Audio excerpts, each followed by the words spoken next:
In the stillness of a late summer night in Paris, the air heavy with exhaust and rain, a car sped through the Pont de l'Alma tunnel. Its lights flickered briefly against the stone walls before silence fell. The woman inside, radiant and restless, who had been adored by millions and watched by the world, would never emerge alive again. So ended the earthly journey of Diana, Princess of Wales, though her story continues to ripple across time like a haunting melody. Welcome, dear listener, to this telling of her life, a story of grandeur and scandal, of tenderness and betrayal, of dreams pursued and dreams undone. As you join me in this long remembrance, I invite you to share when and where you are listening, so that we may form together a quiet network of memory across the world. If you wish, touch the subscribe button so that our circle of history may continue unbroken, voice to voice across nights and generations. The beginning of Diana's story lies not in the blinding lights of London or the ringing of royal bells, but in the quiet grounds of an estate where the seasons passed in their patient rhythm. She was born on the first day of July in the year 1961 at Park House, a red brick home set within the rolling lands of Sandringham in Norfolk. The cries of the newborn echoed softly through corridors where portraits of ancestors watched with unblinking eyes. Her lineage was noble, her family tied by centuries of aristocratic thread to the tapestry of England's great houses. She was Diana Frances Spencer, daughter of Edward John Spencer, Viscount Althorp, and Frances Roche. From her earliest days, her fate seemed to lie within the shadow of privilege. Yet shadows, as we know, often conceal more than they reveal. The house where she first opened her eyes stood close by the royal estate, a fact that would later weave her life uncomfortably near to the crown itself.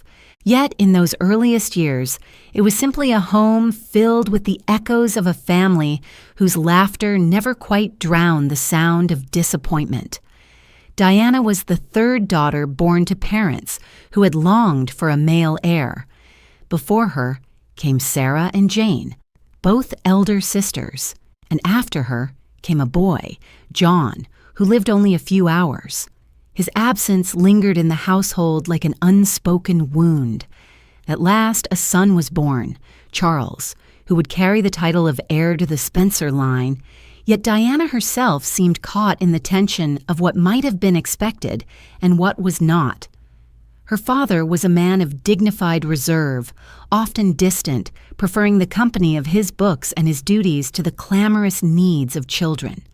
Her mother, Frances, was younger, restless, her heart seeking warmth in places her marriage could not provide.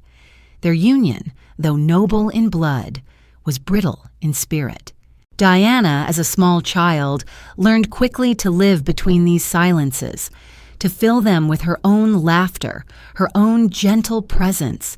For perhaps she sensed already that smiles were needed to soften the chill of a home where affection grew scarce. The garden paths of Sandringham became her companions. She would wander among hedges taller than herself, the scent of roses and damp earth mingling in the air, while overhead the caw of crows stitched the sky with sound. There are those who say that children who grow up amidst grandeur learn early the loneliness of vast spaces, and so it may have been with Diana. Though she had sisters with whom to play, though governesses and tutors oversaw her hours, there was always the sense of waiting for something more, some gentler touch or word that rarely came. When she was but 6 years old, her world cracked. Her parents' marriage, strained by disappointment and Frances's own search for affection beyond the bounds of her vows, dissolved into quarrels and distance. The children heard the raised voices, the door slammed in anger, the muffled sobs. Diana, tender and impressionable, carried these sounds into her heart like bruises. At last, her mother left, taking her to London in a painful separation, though her father would later gain custody. The little girl who had once sought comfort in the rustle of leaves now knew the silence of absence more deeply. It is said that those who lose the steady hand of a mother in their earliest years grow both fragile and fierce. Fragile in the yearning that never fades, fierce in the resilience they must craft to endure. Diana seemed to grow in both directions. She became shy, hesitant in the gaze of strangers, yet inwardly she carried a flame of compassion for the hurting and the overlooked. Could it be that her own early loneliness gave her the gift of seeing into the loneliness of others? At school, she was not known for academic brilliance, nor for boldness of voice, but rather for kindness. Teachers recalled a girl who looked with great eyes at those who were excluded, who often tried to lift them with a word or a smile. She loved music, she loved dancing. She loved the movement of the body when words could not suffice. A clumsy student at times, but graceful when she let go, she found in rhythm a way of expressing what her heart could not declare aloud. Her sisters Sarah and Jane moved steadily toward adulthood, away from the tangled childhood home. Her brother Charles remained the pride of the family, the longed-for heir. And Diana, the third daughter, remained somewhere between, seeking a place where she might be valued not for what was expected, but for who she was. Even in those tender years, there was an almost unconscious reaching toward the ordinary. She cherished simple friendships, the sound of shared laughter, the ordinary warmth of being seen. Yet in the background, the weight of family history and the nearness of royalty pressed silently, shaping a destiny she could not yet imagine. Sometimes, in memory's haze, one may picture her as a child sitting by a window, the panes rattling slightly with the wind, her hands folded in her lap. Outside, the lawn stretched green and damp beneath the English sky. Perhaps she wondered, even then, why happiness seemed always to linger just beyond her reach. The laughter of children outside would float to her ears, then fade again, reminding her that joy was fleeting, that the sound of belonging could vanish with a closing door. And thus, her childhood unfolded, marked by both privilege and loss, by beauty and fracture. The seeds of her later tenderness were sown in these early sorrows, the seeds of her later vulnerability in these early shadows. She learned to smile for others while keeping her tears hidden, to give freely what she most longed to receive. The world, many years later, would call her the people's princess, yet perhaps she was always, at her core, the lonely child of Park House, searching for love amidst echoes. The sound of children's laughter, once bright in the gardens of Sandringham, fades now into silence, leaving us to wonder what that little girl carried in her heart as she stepped into the years ahead. The window pane stood between her and the world, the glass cool beneath her fingertips, as she looked out toward the fields where mist clung low in the morning light. She had grown accustomed to gazing beyond barriers, to finding meaning in distances. The young Diana Frances Spencer, still tender in age yet already shaped by absence, allowed her thoughts to drift in ways no governess could measure. What lay beyond the fields, beyond the estate walls, beyond the rules that pressed upon her every day? It was a question without an answer, and perhaps it was this unformed question that accompanied her through the shifting landscapes of her youth. Her schooling, like much in her life, followed the pattern expected of a girl of her station. West Heath School in Kent welcomed her when she was old enough, its corridors echoing with the footsteps of other young women who, like her, were meant to be molded into polite refinement. Yet while her classmates might have excelled in recitation or arithmetic, Diana was often remembered not for brilliance of the mind, but for gentleness of heart. Teachers spoke of her as a girl who was shy, who lowered her gaze when called upon, but who somehow managed to lift others when they felt invisible. It was not knowledge of books that defined her presence, but rather the quiet attentiveness that made another feel seen. There is a kind of intelligence that is not measured in marks upon a paper, but in the warmth of a glance, the offering of comfort to those in pain. Diana's intelligence was of this kind. When another girl was left out, she would notice. When someone cried quietly, she would be there, not with solutions, but with the simple act of being beside them. In a world that often values achievement above presence, she was already practicing the gift that would one day make her beloved far beyond palace walls. She struggled with her studies, this much is true. Numbers seemed to slip away from her grasp. History's dates blurred in her mind, and the rigor of examinations pressed heavily upon her spirit. Yet in music, in dancing and movement, she felt alive. She could lose herself in the piano's notes, in the turn of her body to rhythm, in the art of expressing what words so often failed to contain. Her instructors, though sometimes disappointed in her academic effort, noted that in these moments she glowed with a kind of freedom rarely seen in her otherwise quiet demeanor. Perhaps it was through dance that she first glimpsed her own ability to break from silence, to move with her whole being rather than be confined by expectation. The friendships she forged in these years were not many, but they were tender. She was not a leader in the schoolyard, nor one who commanded attention, but rather one who lingered at the edges, noticing. The children of aristocracy often carried with them the same isolation she felt, though few dared admit it. To those who drew close to her, she became a confidant, a listener, someone who did not demand but who received. She learned in those years how to be both invisible and indispensable, a paradox that would follow her throughout her life, where she was seen by all, yet truly known by few. At home, her relationship with her siblings shaped her in quieter ways. Sarah, the eldest, strong-willed and confident, moved quickly into the social circles of the time.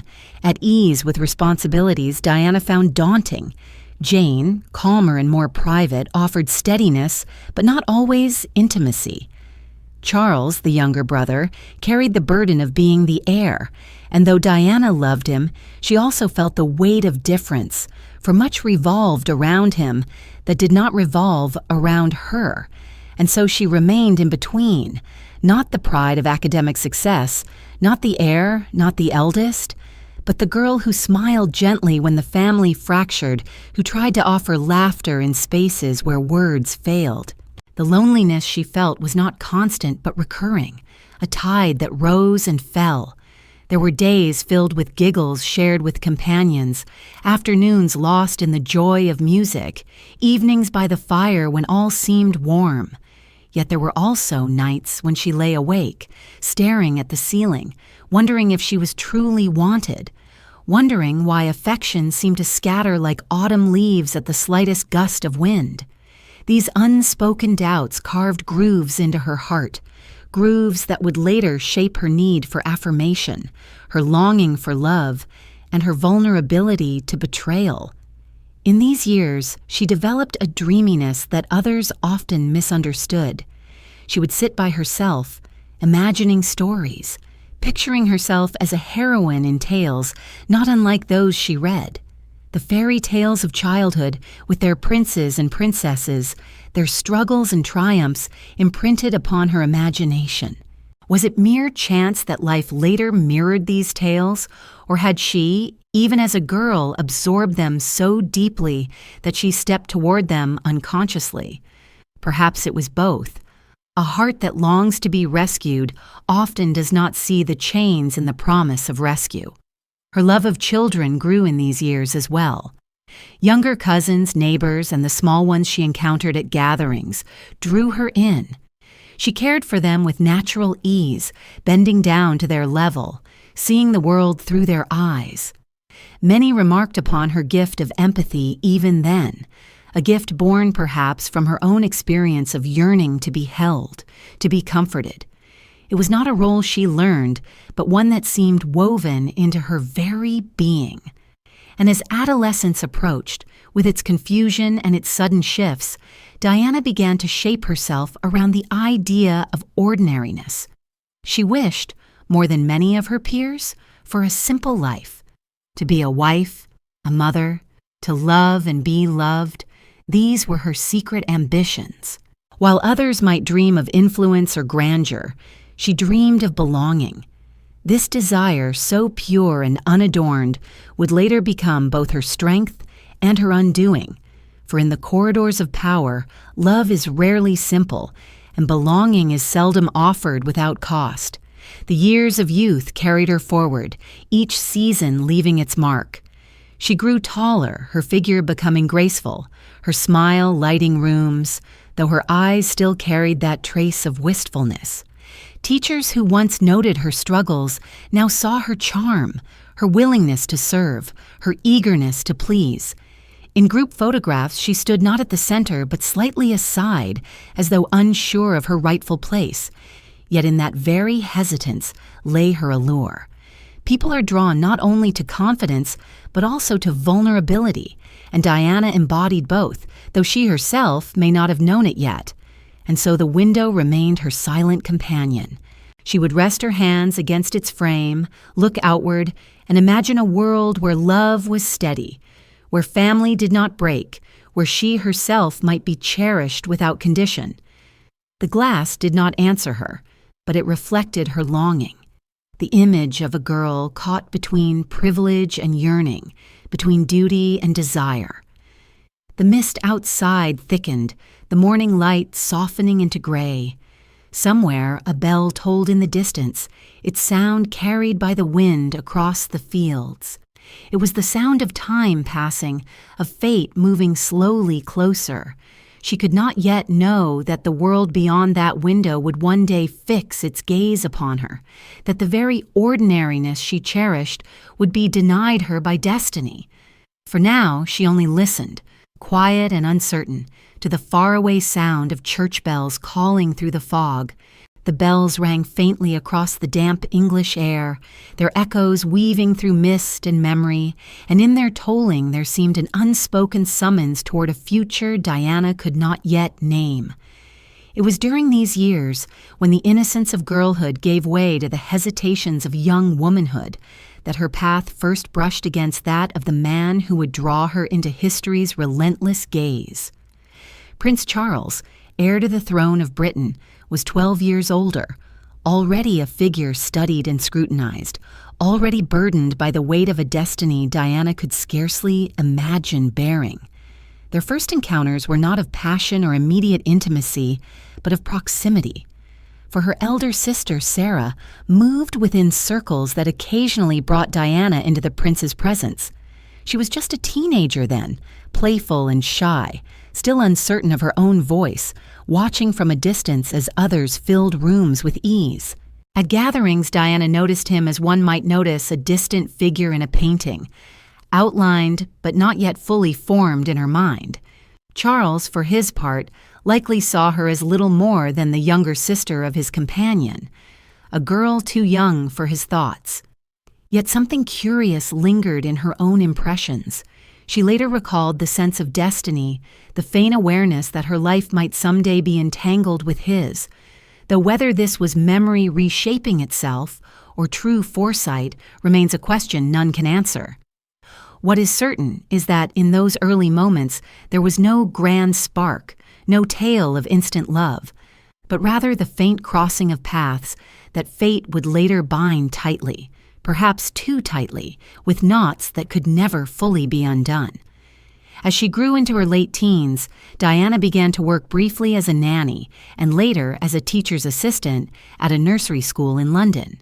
She lived in a flat with friends, experiencing a measure of ordinary independence, cherishing the simplicity of cooking meals together, of navigating crowded buses, of laughing at the small absurdities of daily life. To her, these moments were more precious than aristocratic banquets or polished galas. She felt alive when she was among children, their openness reminding her of what she had always yearned for herself. She rode her bicycle along London streets, shyly waved to neighbors, and found herself for a time shielded from the weight of her family's expectations. But the proximity of the royal family was never far. The Spencers had long been close to the crown, their estates tied to royal grounds, their histories entwined. Diana was, in a sense, already within the sphere of royalty even before she entered its inner circle, and so it was perhaps inevitable that her life would drift again toward Prince Charles. By then he was under mounting pressure to marry. His romances had been observed and dissected by press and public alike, and the need for an appropriate bride loomed ever heavier. The nation, and indeed the monarchy itself, yearned for stability, for a marriage that would present an image of harmony, duty, and continuity. It was in this context that Diana, by then a young woman of 19, became more visible to Charles. Unlike some of his earlier companions, she was untainted by scandal, untouched by prior entanglements, fresh in her demeanor, and with a natural warmth that charmed those around her. She was shy, yes, but also radiant, her tall figure and wide blue eyes capturing attention without her even attempting to claim it. To Charles, who was thoughtful yet often uncertain, she appeared as a safe choice, a gentle presence who might adapt to the demands of royal life without rebellion. Their courtship began almost hesitantly. Charles invited her to gatherings, to weekends at Balmoral, the Scottish estate where the winds carry the scent of heather and the hills rise solemn and enduring. Diana entered those spaces as an outsider, stepping into a world both majestic and forbidding.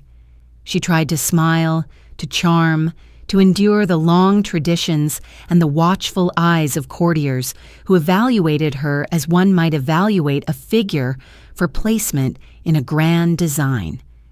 She laughed easily, she blushed, she seemed captivated by the man who would be king, though beneath the surface her emotions were perhaps less clear. Did she feel love in those early moments, or did she feel instead the dizzying pull of destiny, the intoxicating awareness that her life might be forever altered? The press began to take note. Photographs of Diana appeared, her head lowered shyly, her clothes modest yet elegant in their simplicity. She was painted as the innocent young woman whose life was about to transform into a fairy tale.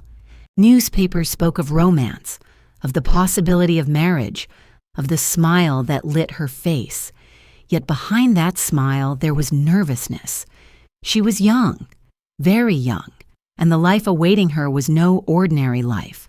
Still, how could she resist the lure of a story that seemed written before she even stepped into it? A prince, a palace, a crown.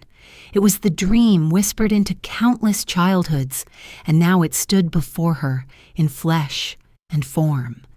And so the bells that had tolled faintly across the mists of her adolescence began to toll louder, more insistent. Their sound carried not only promise but burden.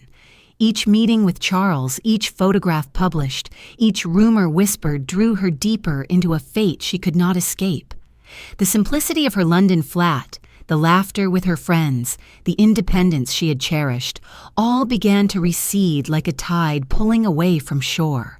Ahead loomed the possibility of royal duty, of a stage upon which every gesture would be magnified, every word recorded, every glance interpreted. It is tempting to imagine that love was the guiding force, that a young woman's heart leapt with devotion toward the man who would be king. Yet the truth is more delicate, more uncertain. Diana herself admitted later that she was swept along, that events moved faster than her own feelings could keep pace. Did Charles love her in return, or did he see in her the image of what was required? Was she chosen for herself, or for the role she could play? These questions linger, unanswered, echoing like those bells across mist and memory. The courtship, brief and formal, carried them swiftly toward an engagement that would capture the world's attention.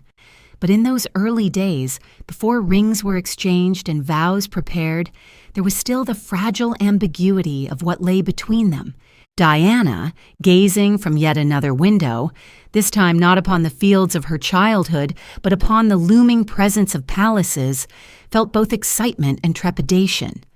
Beyond the glass, crowds already gathered, voices eager, cameras ready. She, once a girl who dreamed of ordinary love, now found herself on the edge of an extraordinary destiny, a destiny both dazzling and perilous. The bells tolled once more, and their sound faded into the distance, leaving only the quiet rustle of expectation that hung in the air like an unanswered prayer. The cameras erupted in a storm of flashes, their blinding lights striking against Diana's lowered gaze as if 1,000 suns had risen at once. She stood beside Prince Charles, her hand resting lightly in his, and on her finger glowed the sapphire ring that would become one of the most recognized jewels of the 20th century. Blue as the deep sea, encircled with diamonds, it was chosen by Diana herself from the collection of the jeweler Gerard. A ring once considered too ordinary for a royal bride because it had not been specially made. Yet to Diana it carried a beauty that felt both striking and familiar, its radiance both regal and accessible, like herself. And thus the engagement was announced, not simply to a family or a court, but to an entire world eager for a fairy tale. The press gathered in that moment captured not only the official photographs, but also the quiet unease in Diana's expression. Charles answered questions with rehearsed poise, speaking of his affection, his duty, his readiness to embrace the next stage of his life. When a journalist asked if they were in love, Diana's youthful voice answered simply, "Yes, of course." Charles, with a half-smile that betrayed his uncertainty, added words that would haunt their story. "Whatever in love means." The phrase, half flippant, half guarded, was overlooked by many in the joy of the occasion, but it lingered like a shadow behind the brilliance of the sapphire, like a chill draft in a room filled with light. For Diana, the days that followed were both intoxicating and suffocating. She was just 19, shy and unprepared for the scrutiny that descended upon her. Paparazzi surrounded her every move. The young nursery teacher who had once walked through London streets with anonymity could no longer take a step without the clicking of cameras, without strangers pressing forward to glimpse her face. Her friends, with whom she had shared laughter and simple meals, watched in awe and concern as she was swept into a tidal wave of attention. The ordinary life she had so cherished was dissolving rapidly, and in its place grew an extraordinary destiny that dazzled even as it unsettled her. Charles, 12 years her senior, seemed to carry himself with a composed detachment that contrasted sharply with her visible nervousness. He had been raised for this role, trained to mask, schooled to endure. Diana, in contrast, was still learning how to shape her emotions beneath the watchful eyes of the world. Yet her vulnerability became part of her charm. The public adored her shy smiles, her blushes, her youthful innocence. To them she was not only a future princess, but also a reflection of themselves, someone who could be awkward, uncertain, yet radiant in her authenticity. The press called her the fairy tale bride, the girl next door who would become a queen. Few considered then the cost of carrying such a burden at so tender an age. Behind palace walls, preparations unfolded with the weight of centuries. Seamstresses began to labor over what would become the most famous wedding gown of the age, ivory silk taffeta and antique lace. With a train longer than any seen before, invitations were drawn, choirs rehearsed, and the eyes of the world were fixed upon July 29, 1981, when Diana Spencer would marry Prince Charles at St. Paul's Cathedral. It was to be the wedding of the century, broadcast to millions across continents, a spectacle of tradition, beauty, and hope. But within Diana, questions stirred. She felt the immensity of what was unfolding, yet she also felt a growing sense of being observed more than known. She barely had time to pause, to ask herself what love truly meant, to measure the difference between affection and destiny. The pace of events carried her forward, as if she were swept along by a current stronger than her own will. She admitted later that she felt like a lamb to the slaughter, a phrase that echoes with haunting clarity. Did she sense even then that the role awaiting her was less a blessing than a confinement, less a fairy tale than a gilded cage? And yet, amidst her fears, she also carried a deep hope. The sapphire on her finger was not only a symbol of duty, but also of her desire to believe in love, to believe in the possibility that she might find belonging where she had so often felt displaced. She wished to be a wife, a mother, a partner, to give and receive the constancy that had eluded her since childhood. She entered the engagement with a heart open, even if uncertain, and the world mistook that openness for a guarantee of happiness. Crowds gathered outside every place she appeared. Children waved flags, old women whispered blessings, young girls dreamed of becoming her. The public's embrace was immediate, fervent, and complete. Diana felt both lifted and overwhelmed by it. The adoration soothed her insecurities, yet the intensity also pressed upon her like an invisible weight. Was she loved for herself, she wondered, or for the image she represented? Could anyone see beyond the smile, beyond the ring, beyond the shimmering idea of a fairy tale? Charles, too, carried his own burdens. His long companionship with Camilla Parker Bowles lingered in the shadows, unspoken yet never absent. Diana, sensitive and perceptive, felt this even in those early days, though she may not have grasped its full meaning. A fairy tale engagement was meant to be pure, uncomplicated, radiant. But beneath the silken threads of preparation, cracks had already begun to show. The distance in Charles's manner, the weight of expectation, the intrusion of others into what should have been intimacy, these were the early signs of a story that would not unfold as perfectly as the world believed. The flashes of the cameras followed Diana everywhere, recording her every movement, freezing her smiles, her blushes, her hesitations. She learned to live within the light of constant exposure, to perform grace even when she felt unease. Yet in private, she wept. She confessed her fears to friends, to her sisters, uncertain if she was strong enough to endure what lay ahead. Still, she continued, step by step, dress fittings and rehearsals, handshakes and interviews, carried forward by a destiny that seemed already written. The sapphire ring gleamed under the lights, a beacon of promise, a jewel heavy with history. But jewels, like destinies, can glitter while concealing the weight they carry. Diana's gaze, shy yet luminous, appeared in every newspaper, on every television screen, across every nation that awaited the wedding. She was no longer simply Diana Frances Spencer. She was already, in the eyes of millions, the princess-to-be, the future queen. And the cameras did not cease their flashing, did not pause to wonder at the quiet tremors in her heart. The lights grew brighter, the flashes sharper, until it seemed the world itself was made of blinding brightness. And in that blaze of expectation, her own voice, her own needs, her own fragile hesitations seemed to dissolve, left behind in the shadows where no lens could reach. The heavy rustle of ivory silk awaited, hidden still in the workrooms of the dressmakers, a garment that would sweep her into history. As the flashes dimmed, the silence of fabric being folded and stitched grew louder, the promise of a wedding gown that would carry her down the aisle of St.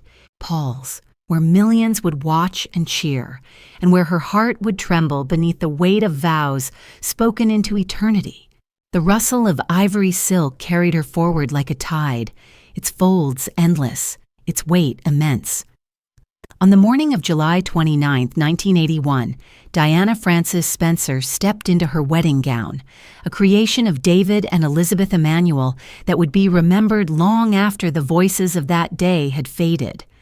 It was fashioned of ivory, silk, taffeta, and antique lace, adorned with sequins and pearls that caught the light like drops of morning dew. The train stretched for 25 feet, a river of fabric so vast it seemed to flow from the very heart of tradition itself.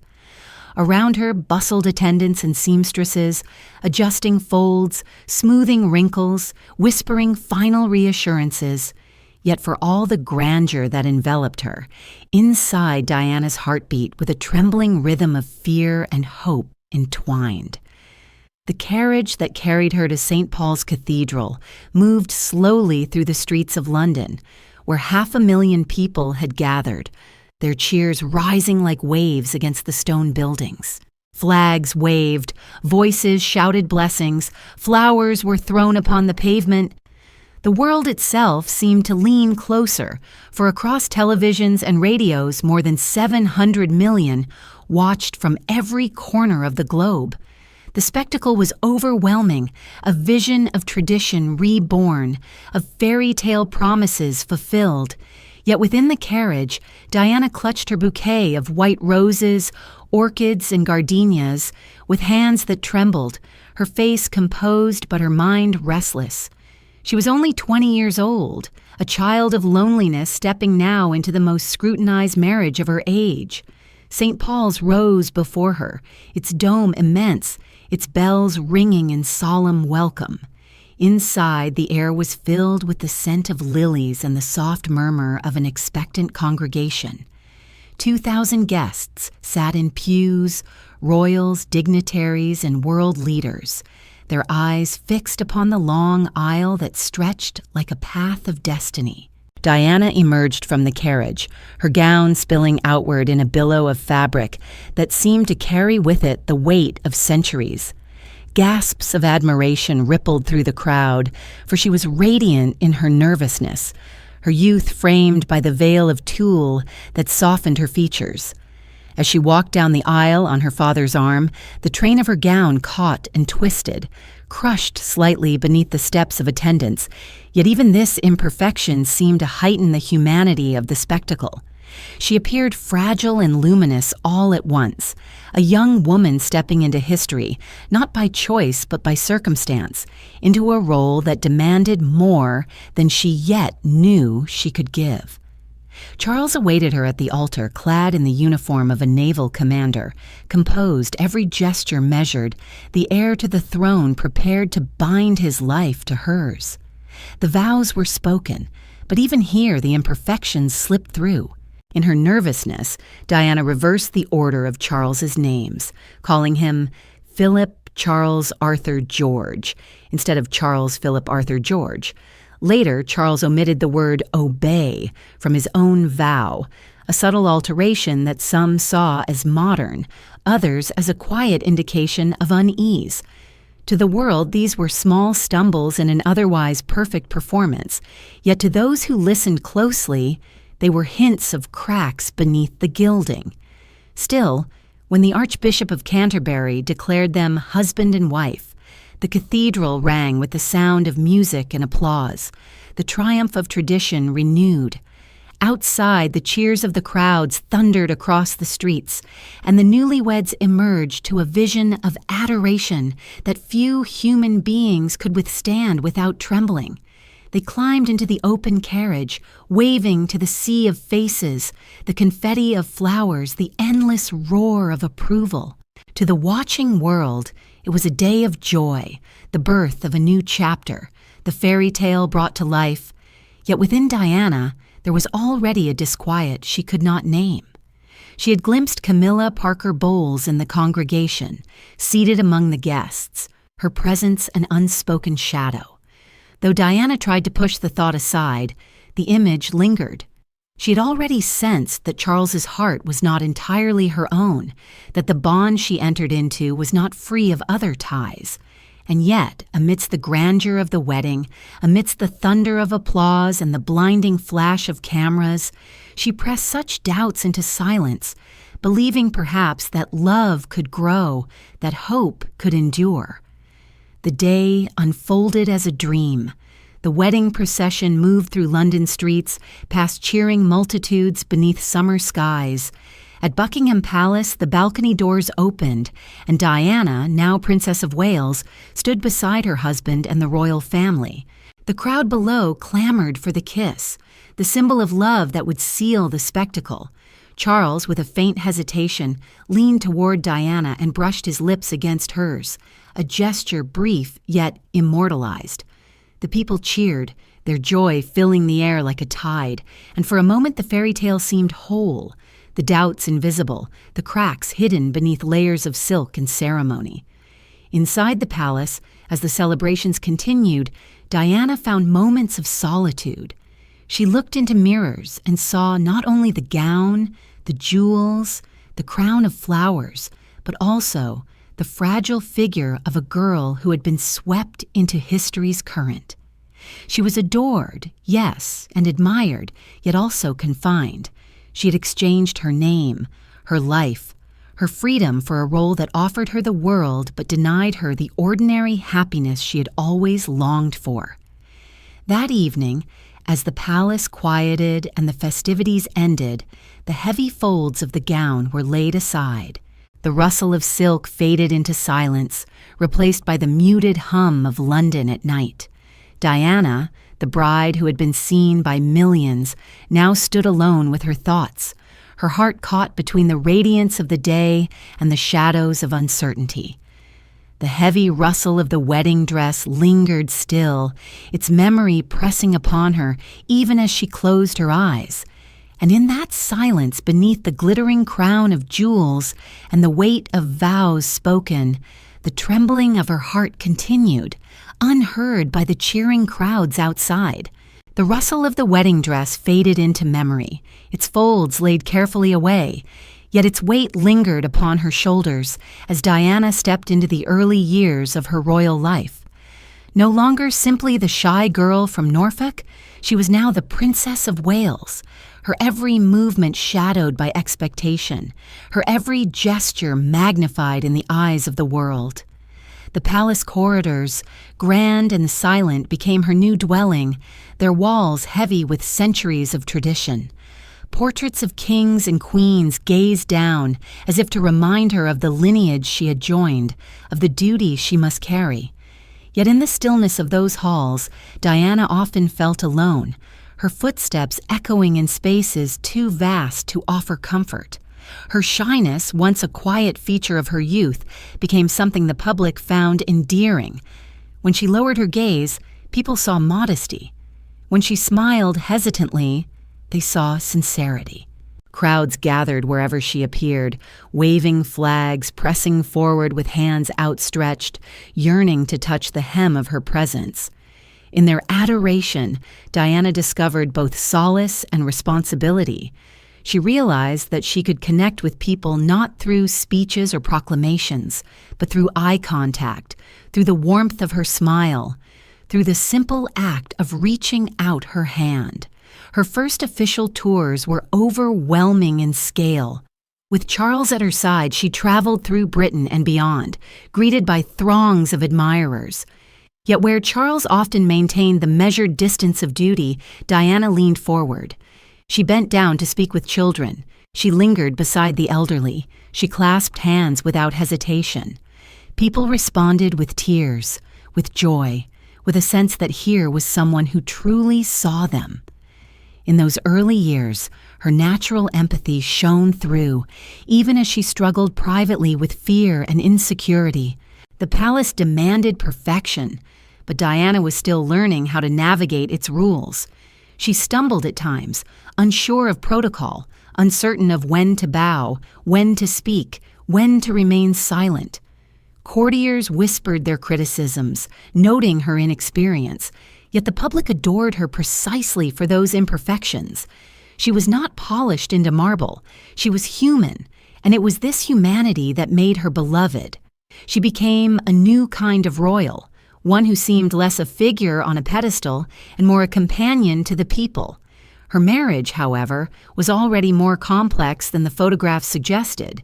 Charles, ever dutiful, remained attentive in public, but in private his distance grew clear. Their conversations faltered, their temperaments diverged. Diana's youth, her need for reassurance, clashed with his introspection, his reserve, and his lingering attachment to another. Yet in those early years, she still hoped. She believed that children would bring them closer, that love could grow in the spaces where silence now lingered. When her first son, William, was born in June 1982, Diana's heart overflowed. In the hospital, she cradled him not as a royal heir, but as a beloved child, her own flesh and blood, a bond unbroken by expectation. She was determined to be a mother, unlike the distant figures she had known. She took William with her on tours, broke tradition by insisting he accompany them on journeys where other royal infants would have been left behind. Her devotion was evident in every gesture, every glance. In William's laughter, she found the warmth she had long sought, the sense of belonging that had eluded her since childhood. The people, too, saw in her motherhood a reflection of themselves.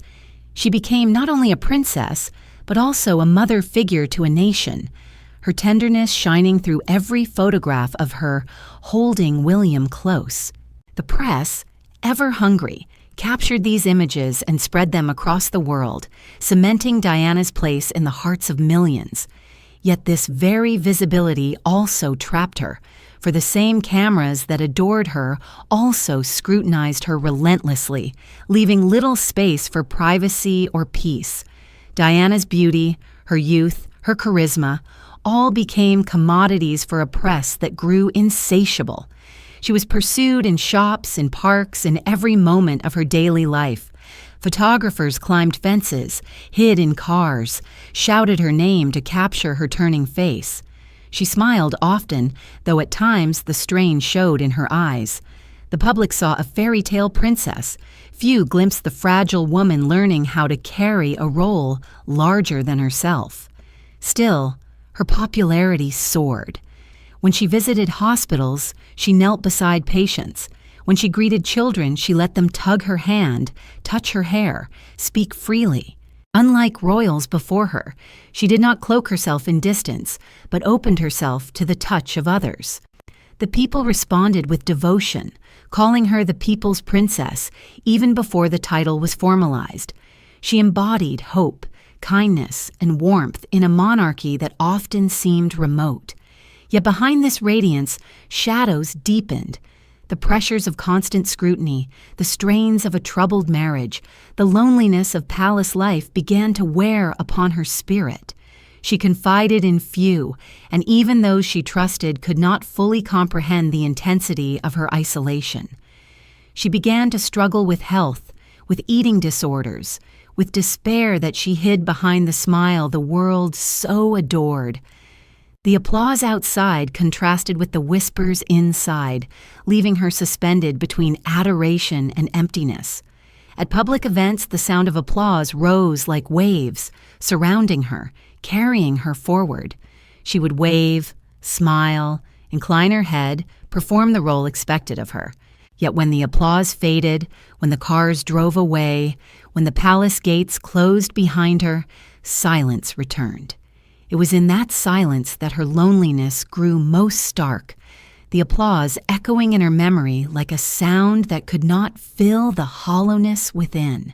And still she pressed forward, learning, adapting, discovering the strength within her vulnerability. She did not yet know how central compassion would become to her identity, nor how the cracks in her marriage would widen into scandal. For now she was learning to balance the duality of her life, the beloved figure in public, the uncertain soul in private. The sound of applause lingered, even as it dissolved into whispers, whispers of doubt, whispers of questions, yet unanswered. It was in those fading echoes that the next chapter of her life began to take shape, a chapter where joy and sorrow would meet again in the laughter of children, fragile yet radiant, echoing through the halls of Kensington Palace. The whispers of applause dissolved, and in their place rose the lighter sound of children's laughter, a melody both fragile and radiant. It was this laughter, carried first from the cradle of William and later from the small hands of Harry, that filled Diana's world with the sweetness she had always longed to hear. If her wedding gown had bound her into the story of a princess, it was the birth of her sons that returned her to the deeper story of a mother, a role she embraced with tenderness and ferocity. When Prince William Arthur Philip Louis came into the world on a warm June day in 1982, Diana felt a transformation. In that instant, her loneliness found companionship, her yearning for love found an anchor. She looked into his tiny face, his pale lashes resting upon his cheeks, and felt not the weight of his position as heir, but the miracle of his existence. She was determined, from the very beginning, to raise him not as an untouchable royal, but as a child surrounded by warmth, affection, and presence. She would bend low to cradle him, to rock him, to sing softly as if no cameras watched, no courtiers whispered. She took him into her arms not for the gaze of the world, but because she needed him, because he filled the hollow places left by her own childhood wounds. Her decision to bring William on royal tours was a subtle rebellion, a refusal to be bound by the traditions that had kept royal children distant from their parents. When she and Charles traveled to Australia and New Zealand in 1983, the press expected her to leave the infant behind, as generations before had done.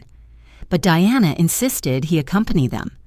Images of the young princess holding her baby beneath the southern sun, smiling as he reached for her hair, charmed the world and softened the image of the monarchy. Yet for Diana, it was not image but instinct. She wanted William close, wanted him to grow with the memory of his mother's presence, not her absence. Her second son, Prince Henry Charles Albert David, known to all as Harry, was born in September 1984. If William was the steady anchor of her devotion, Harry was the spark of laughter that completed her joy. She often said she wanted her boys to grow with freedom, to know play and laughter, to see the world beyond palace walls. She took them to amusement parks, to McDonald's, to homeless shelters, to hospital wards. She wanted them to see not only privilege but humanity in its raw forms. To the eyes of the public, she was modernizing motherhood within the monarchy. To herself, she was simply giving them what she had craved, a mother who was present, who knelt at eye level, who loved without condition. The palace, with its protocols and nannies, often tried to redirect her ways. But Diana resisted. She chose their clothes, took them to school herself, even sat in traffic jams like any other parent. She wanted them to know life not from a pedestal, but from the ground, where laughter and sorrow mingle freely. She crouched beside their bicycles. She comforted their bruises. She laughed at their mischief. The joy of their childhood gave her moments of peace amidst the storms that already gathered in her marriage. For Charles, fatherhood was a duty he performed with dignity. But he did not share Diana's instinct for intimacy. He loved his sons, yet he moved more easily within the structured rhythms of royal life, while Diana created rhythms of her own, messy, warm, unpredictable. This difference deepened the distance between them, yet it also sharpened Diana's determination to be both mother and shield. She knew that her sons, heirs though they were, would need her love more than her crown. The world watched this side of her with wonder. Photographs of Diana carrying William on her hip, of her chasing Harry across a lawn, of her laughing with them in the gardens of Kensington Palace became iconic. These images spoke of something universal, something that transcended titles and borders, the bond between a mother and her children. For those who adored her, she seemed most herself in these moments, stripped of ceremony, radiant in the simplicity of love. Yet even as her sons brought her joy, her marriage brought her sorrow. Charles remained distant, his affections divided, his silences heavy. Diana's heart, already vulnerable, felt the sting of neglect even more sharply because she knew how it might wound her children one day. She confided to friends that she feared history repeating itself, that her boys might feel the same ache of a broken home that had marked her own childhood. It was this fear that drove her to pour even more love into them, as though by surrounding them with warmth, she could build a fortress against the coldness that sometimes crept into their household. Her public role, too, began to evolve alongside her motherhood. The people saw her as a mother not only to William and Harry, but also, in a symbolic sense, to themselves. She embodied a tenderness that seemed rare in the grandeur of monarchy, a willingness to kneel beside the sick, to cradle the suffering, to lift the overlooked. Her experiences as a mother deepened this empathy, teaching her that love is not diminished by giving, but multiplied. She treated strangers with the same kindness she gave her children, as if the whole world might in some way be gathered into her embrace. And yet, for all the joy of children's laughter, Diana remained haunted by the shadows in her marriage and by the endless gaze of the press. Paparazzi hounded her, capturing not only the tender moments with her sons, but also the weary ones, the tearful ones, the moments when she wished only to be unseen. She shielded William and Harry as best she could, sometimes pressing their small hands into hers as photographers shouted their names. The children grew up knowing not only the love of their mother, but also the constant presence of flashing cameras. Their laughter, so precious, often rang out against the backdrop of intrusive voices and restless shutters. Still, Diana held to that laughter as though it were a lifeline. In William's steadiness, she found reassurance. In Harry's mischief, she found joy. Together, they gave her what the palace could not, a sense of belonging, of being needed not for a role but for her very self. She was not simply Princess of Wales when she knelt on the floor to play, when she brushed away their tears, when she whispered lullabies in the quiet of the nursery. She was simply Mummy, and in that role she found the truest reflection of who she wished to be. The children's laughter, fragile yet radiant, echoed through the halls of Kensington Palace, filling them with warmth. Yet outside those walls, shadows grew longer, the cracks in her marriage widening, the press circling ever closer. And so the sound of laughter, so bright within, began to carry a note of fragility, as though it might be snatched away by forces beyond her control. The laughter of William and Harry still echoed within the rooms of Kensington Palace, bright as birdsong at dawn. Yet outside those walls the sound grew thin, fragile, threatened by a gathering storm. For even as Diana poured her heart into motherhood, the cracks in her marriage widened, hairline fractures deepening into clefts through which sorrow seeped.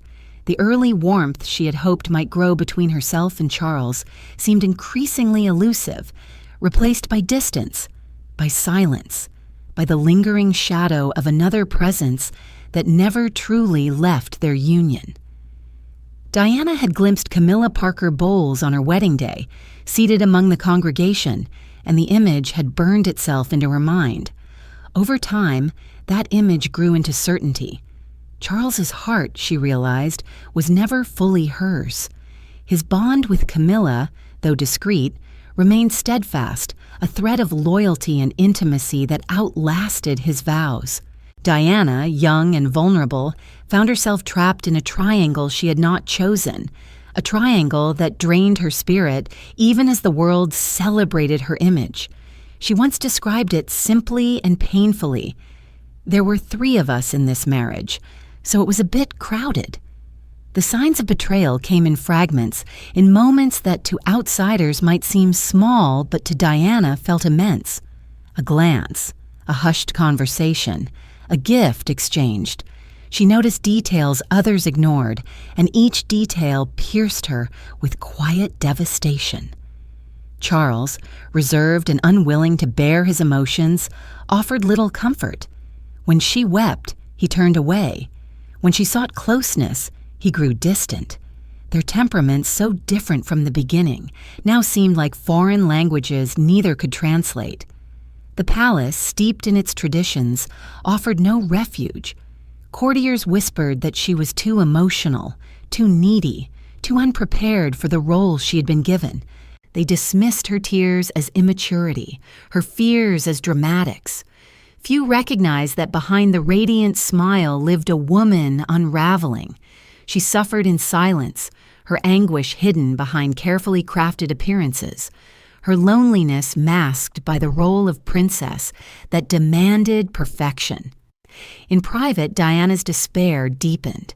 She battled with bulimia, a secret struggle that became both symptom and release. Food became her comfort and her enemy, the cycle of control and loss, a reflection of the turmoil within. She confided later that it was the only way she felt she could express what words could not, the silent scream of a woman unseen. The marriage that was meant to be her refuge had instead become her cage, and the very crown that glittered upon her brow seemed only to weigh her down. Charles, meanwhile, pursued his duties, his charities, his causes. He remained dutiful in public, his composure unbroken, but in private he sought solace in the companionship of Camilla.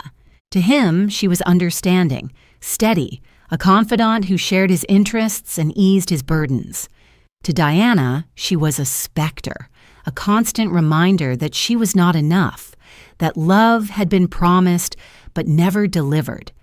The betrayal was not only in the acts themselves, but in the emotional abandonment, the sense of being left alone in the cold while another warmed the hearth. The press, ever hungry, began to sense the tension. Rumors spread, headlines whispered of cracks behind palace doors, though the official photographs still showed smiling faces, formal poses, the illusion of harmony. Diana's eyes, however, betrayed her. Behind the tilt of her head, the shy smile, there lingered a sadness the public began to notice. Some dismissed it as nerves, others as shyness, but those who looked closely saw the loneliness etched in her gaze. And yet, despite her anguish, she continued to fulfill her role with grace. She attended state dinners, charity functions, public ceremonies, her every gown scrutinized, her every gesture admired. She moved through crowds with warmth, her hand reaching out, her smile lighting faces. She gave to strangers what she herself longed to receive, pouring out compassion as though it were an endless well. In truth, it was her survival. By giving to others, she found purpose, a way to endure what she could not change. At home, the children's laughter remained her anchor. She shielded them from the shadows as best she could, determined that their lives would not be poisoned by the bitterness that gnawed at her own. She read them stories, played on the floor with them, tucked them into bed with kisses and whispered prayers. Yet even as she poured herself into motherhood, she feared the day they would grow old enough to notice the silence between their parents, the distance that no photograph could disguise. Diana's heart ached with a contradiction. She loved deeply, she longed fiercely, and yet she lived within a marriage where affection had withered. She sought solace in friendships, in confidences shared with those who listened without judgment. Some of these friendships were genuine, others precarious, for in her vulnerability she sometimes trusted too quickly. But above all, she sought to be seen, truly seen by someone, anyone, who would recognize not the princess, but the woman. In time, whispers of her own connections began to surface, whispers of companionship sought beyond the cold halls of the palace. These whispers would later swell into scandals, yet in their earliest form they were simply echoes of her yearning, her attempt to grasp at fragments of intimacy where none was offered. She lived in a paradox, adored by millions, yet unloved where it mattered most. The ache of betrayal grew sharper with each passing year, cutting through her efforts to maintain composure. She confronted Charles at times, her voice trembling with anger and sorrow, but the answers she received gave little comfort. He could not or would not sever the ties that bound him to Camilla, And so Diana remained trapped in the cruelest of prisons, one where the bars were invisible, but the confinement absolute. At public events, she stood beside him, jewels gleaming, gowns resplendent, the embodiment of royal grace. Yet between them stretched an invisible distance, a silence that spoke louder than any words. The world admired the beauty of the couple, the spectacle of monarchy, but within the marriage lay a desolation few could comprehend. And so the image of Diana alone in a corridor, her figure slight against the vastness of palace walls, became not only a memory, but a truth. She wandered those halls, her footsteps muffled against carpets that had felt the weight of centuries, her heart heavy with questions. How had the fairy tale turned so quickly to sorrow? How could love, so longed for, remain so far beyond her reach? The corridor stretched before her, dimly lit, silent. She walked its length with her thoughts as her only companion, her shadow falling long against the wall.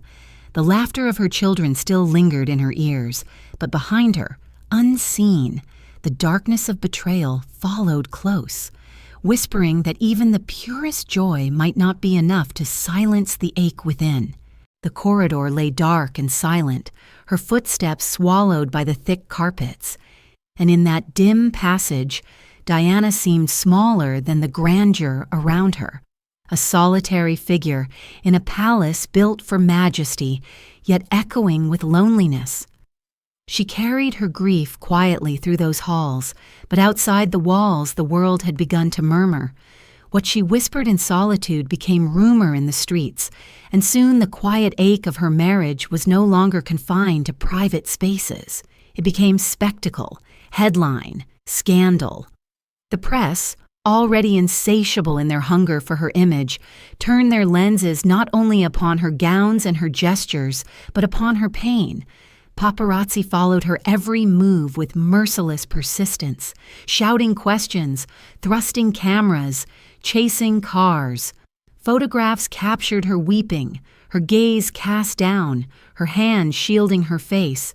Each image was dissected, each expression given meaning, and speculation grew like a fire fed by endless fuel. The people's princess, so radiant in public, so beloved by crowds, was also the princess of sorrow, and the contrast between image and truth fascinated the world. Rumors of infidelity within the marriage filled the newspapers. Charles's relationship with Camilla was whispered of more openly now, though always cloaked in careful words. At the same time, Diana herself became the subject of stories, links to companions, to friends, to those who seemed to offer her the tenderness she craved. Whether true or false, each rumor was magnified, each whisper made louder by the tabloids, eager to profit from her vulnerability. What had once been the quiet tragedy of a woman's heart became a global performance of betrayal. Diana hated the press for their intrusion, yet she also knew how to wield them. She had learned that a carefully chosen photograph, a single candid moment, could tell more truth than any official statement. When she appeared in public alone, her eyes shadowed, her figure slender in dark clothing, the world saw her isolation and felt pity. When she walked into a hospital ward, kneeling beside the sick, her compassion became the story, eclipsing the palace's narratives. She began to understand her own power, even as she remained wounded by the very gaze that gave her that power. The scandals grew sharper, more undeniable. Secret recordings emerged, private conversations leaked, fragments of intimacy broadcast across airwaves and printed on front pages. Diana and Charles became less a royal couple and more the protagonists of a tragic play performed for an audience of millions. Their voices, once private, were now public property.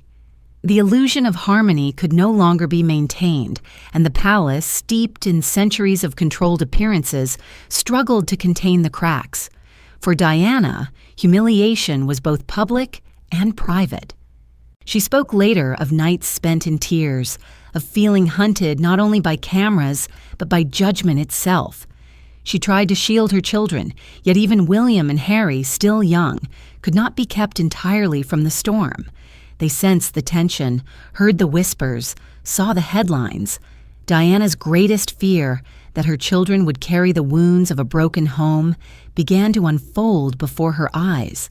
And still she held them close, trying to create moments of joy amidst the encroaching shadows. But humiliation also gave her resolve.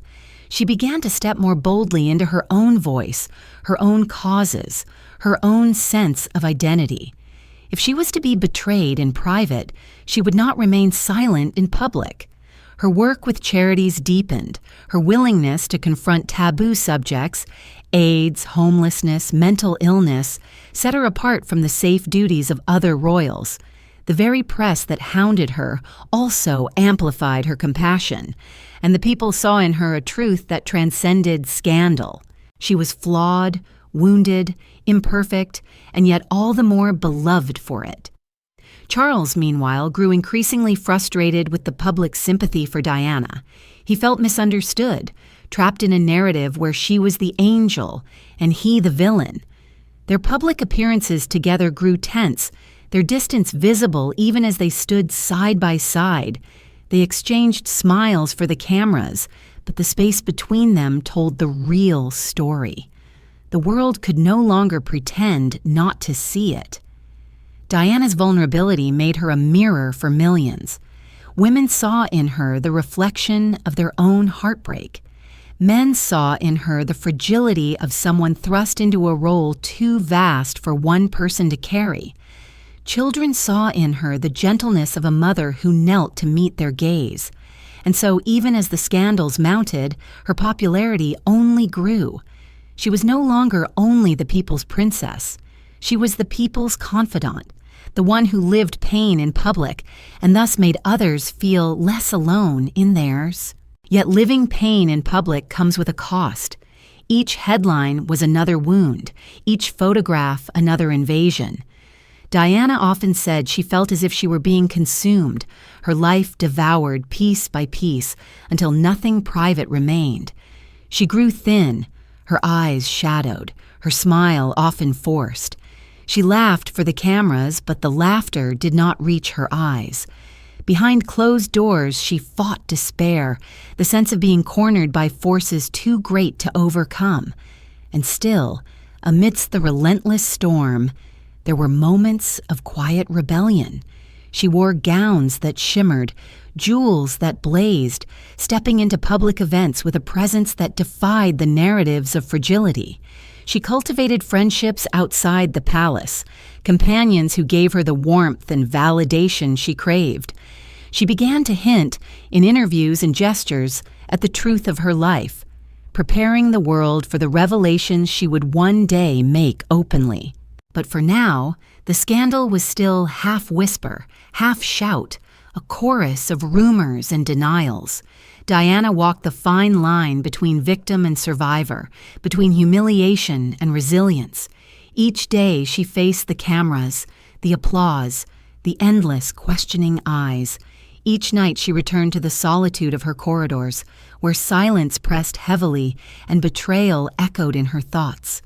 The snapping of camera shutters grew louder, harsher, filling her ears with the relentless reminder that her life was no longer her own. They clicked when she smiled, when she wept, when she stumbled, when she stood tall. They clicked in the morning light, in the night shadows, in moments meant to be private. The cameras never rested, and neither, it seemed, did the scrutiny. And so the image of Diana, once simply a young bride in ivory silk, became something more complex, more tragic, more human. She was a woman caught in the web of duty and desire, of love and betrayal, of adoration and humiliation. The fairy tale had long since unraveled, and in its place stood a story raw and unresolved, illuminated not by candlelight, but by the harsh flash of cameras that snapped without mercy. The snapping continued, endless, unrelenting, until it seemed the very sound itself would never cease. And it was into that unending barrage of shutters and flashes that Diana carried her next chapter, where the world would see not only her pain but her courage, her compassion, her refusal to be defined solely by scandal. The snapping of camera shutters did not fade. It followed her everywhere, an unrelenting percussion that measured her life as surely as the ticking of a clock. Yet amid the harshness of those clicks, Diana began to cultivate another rhythm, one that was quieter, slower, and infinitely more profound. If she could not silence the flashes, she would redirect them. She would carry them into places where no spotlight had ever lingered, toward people whom the world preferred not to see. Thus was born the defining arc of her life, her humanitarian heart, her courage to walk into shadows where others dared not tread, and to illuminate them with compassion. Her first great steps into this calling came when she embraced those shunned by society. In the early years of the AIDS crisis, fear and stigma spread like wildfire. Many recoiled from the sick, treating them not as human beings, but as untouchables. Diana, however, entered the wards with a tenderness that defied convention. She did not stand apart or wear gloves for show. Instead, she sat beside patients, clasped their hands, and looked into their eyes. When the cameras snapped, they captured not a princess encased in formality, but a woman unafraid to touch suffering with her own skin. That image, a royal bending low, holding the hand of a man dying from a disease the world feared, resonated far beyond Britain. It shifted perceptions, it dismantled prejudice, it told the sick that they were not alone. And so it was with landmines as well. In Angola, where fields were scarred with explosives that lay hidden beneath soil and grass, waiting to tear apart the innocent, Diana walked slowly along paths marked by danger. She wore a simple flak vest and visor, the uniform of deminers, her elegance exchanged for practicality. Cameras followed her every step, and again she used them, transforming their hunger for spectacle into a lens for justice. The photographs traveled across the world, the Princess of Wales walking alone through a minefield, fearless, purposeful. Behind her lay children who might one day walk safely because she had dared to make their plight visible. These acts were not polished performances, but outpourings of her heart. Diana seemed most alive when she was among the suffering, as though the wounds of others spoke to the wounds within her. Perhaps her own loneliness attuned her to theirs. Perhaps her own longing for love made her fiercely determined to give it where it was most absent. She did not see patients, or the poor, or the displaced. She saw individuals, each with dignity, each worthy of touch. The palace viewed her endeavors with caution, sometimes even disapproval. Such subjects were considered unseemly for a royal, too controversial, too political.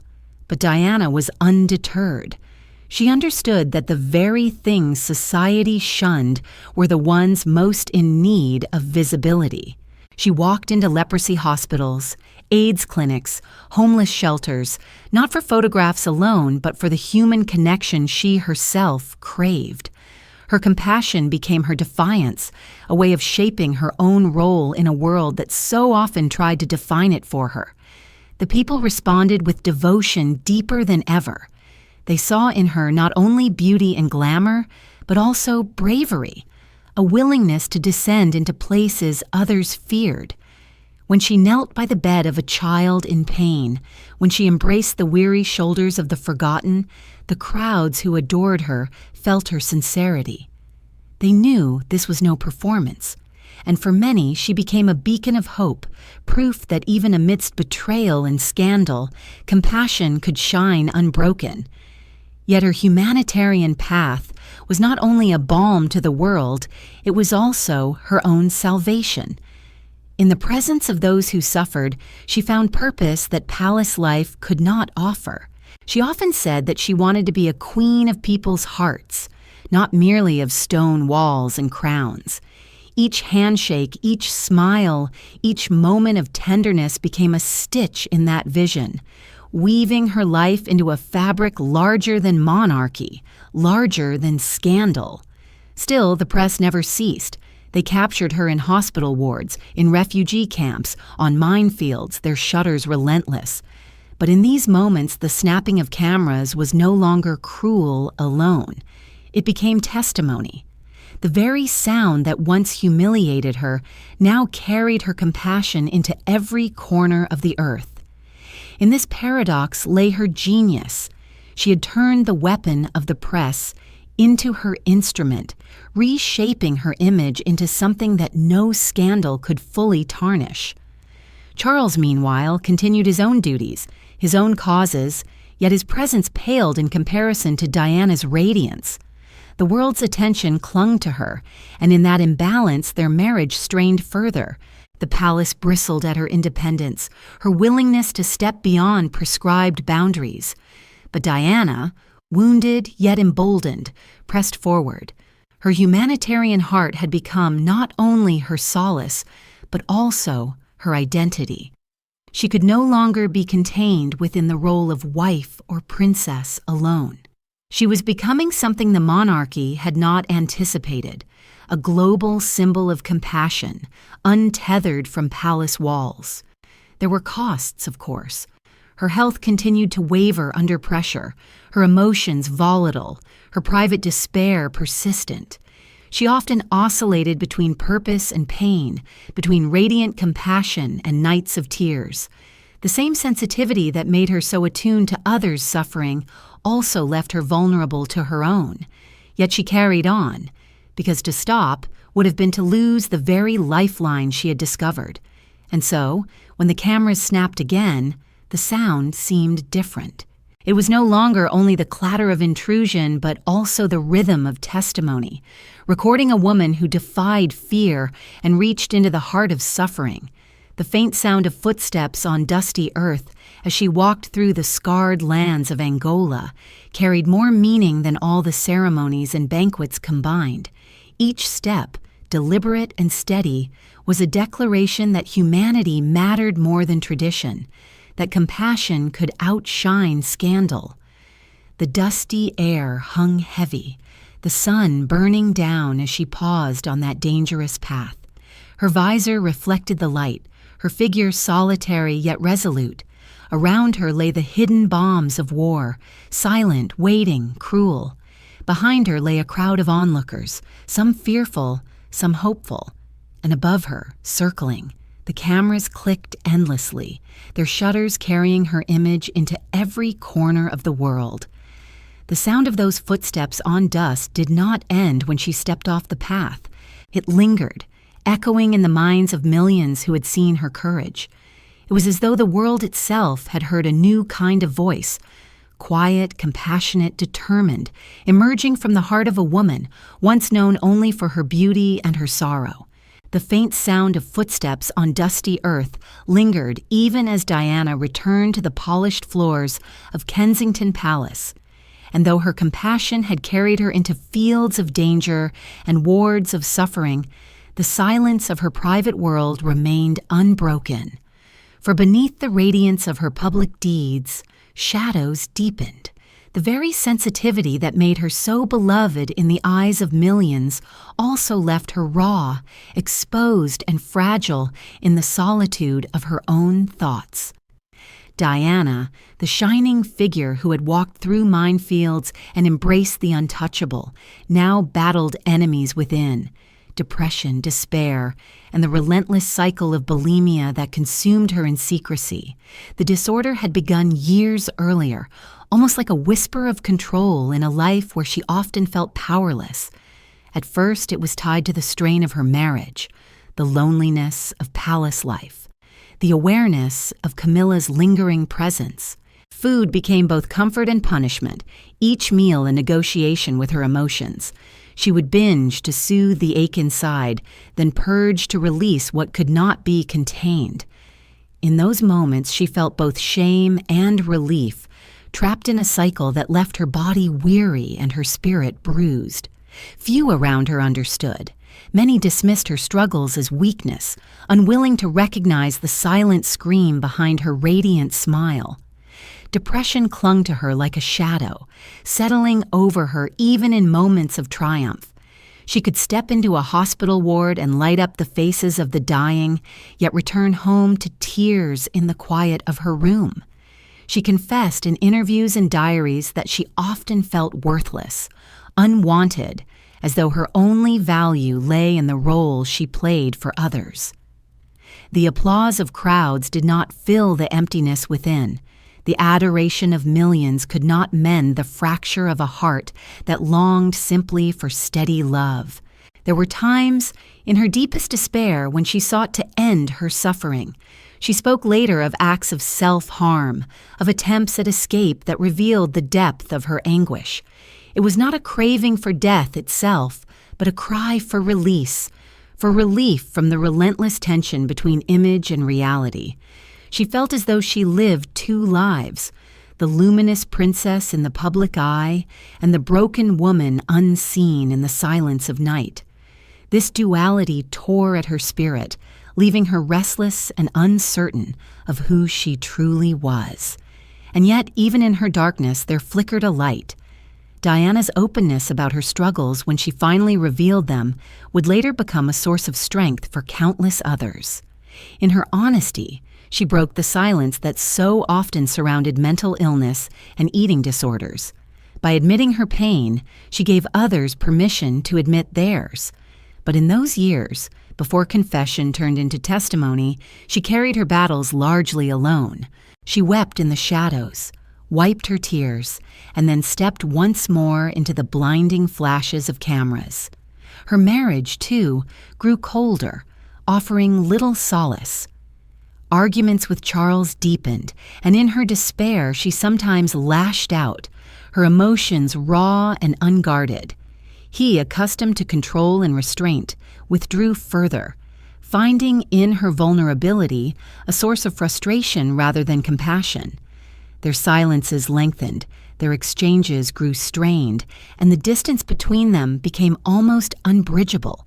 Within palace walls, courtiers sided with him, painting her as unstable, overly dramatic, a problem to be managed rather than a person in need of help. These judgments only sharpened her isolation, driving her deeper into secrecy.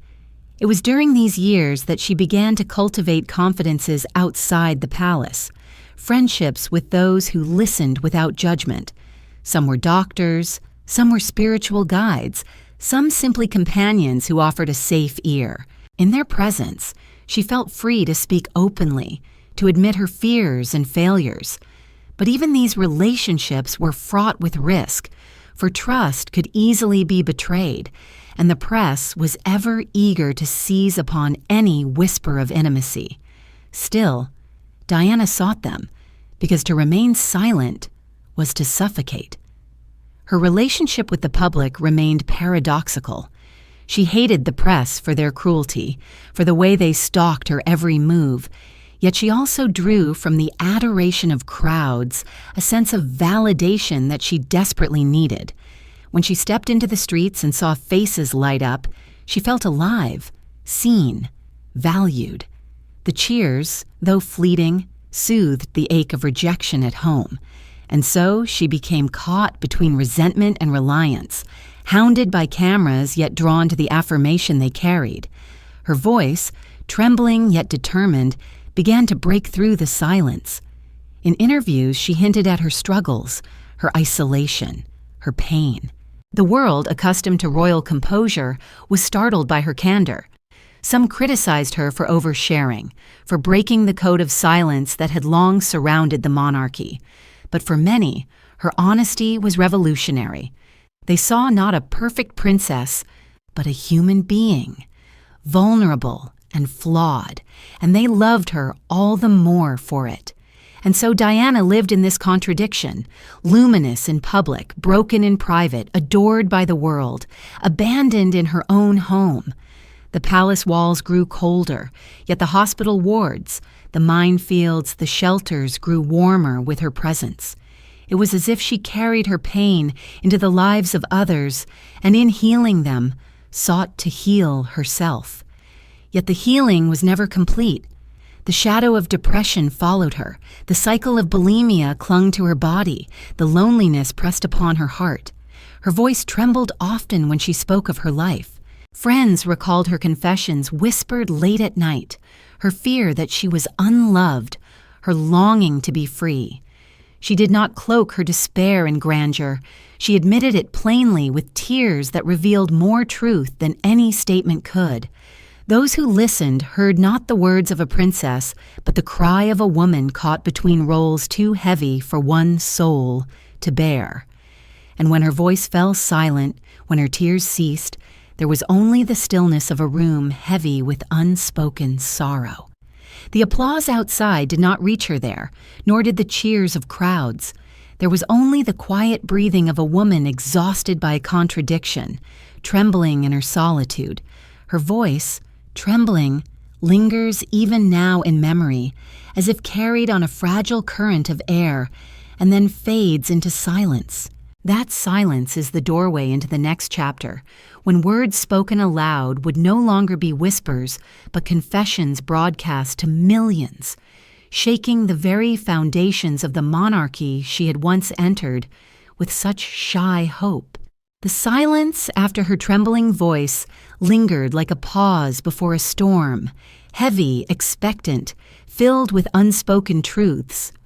For years, Diana had whispered her pain in private, her confessions shared only with friends, doctors, or in diary pages, never meant for public eyes. Yet silence could not last forever. The palace demanded discretion, demanded composure, demanded the mask of perfection. But Diana, worn thin by the weight of secrecy, resolved at last to lift the veil. What had once been whispered in corridors and kitchens would now be spoken aloud to millions, in words that would reverberate across the world and shake the very walls of the monarchy. It was in November 1995 that Diana sat down with journalist Martin Bashir for the BBC program Panorama. The interview was conducted in secret, arranged away from the palace's knowledge, a clandestine act of rebellion by a woman who had decided she would no longer be silent. In the dimly lit room, the cameras captured her face, pale and luminous, her eyes shadowed with sorrow yet sharpened with determination. She wore a simple, dark suit, her hair neat but unadorned, her appearance striking not for glamour, but for candor. The simplicity of her presentation only heightened the gravity of her words. When the interview aired, it was as though the world stopped to listen.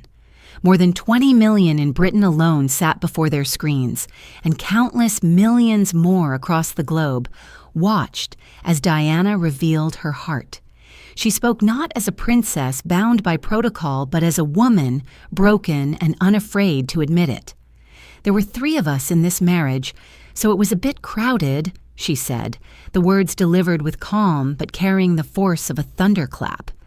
With that single sentence, she confirmed what the world had long suspected but never heard spoken so plainly: Charles's enduring relationship with Camilla. But her revelations did not end there. She spoke of her struggles with bulimia, describing it not with shame but with honesty, calling it a symptom of her unhappiness.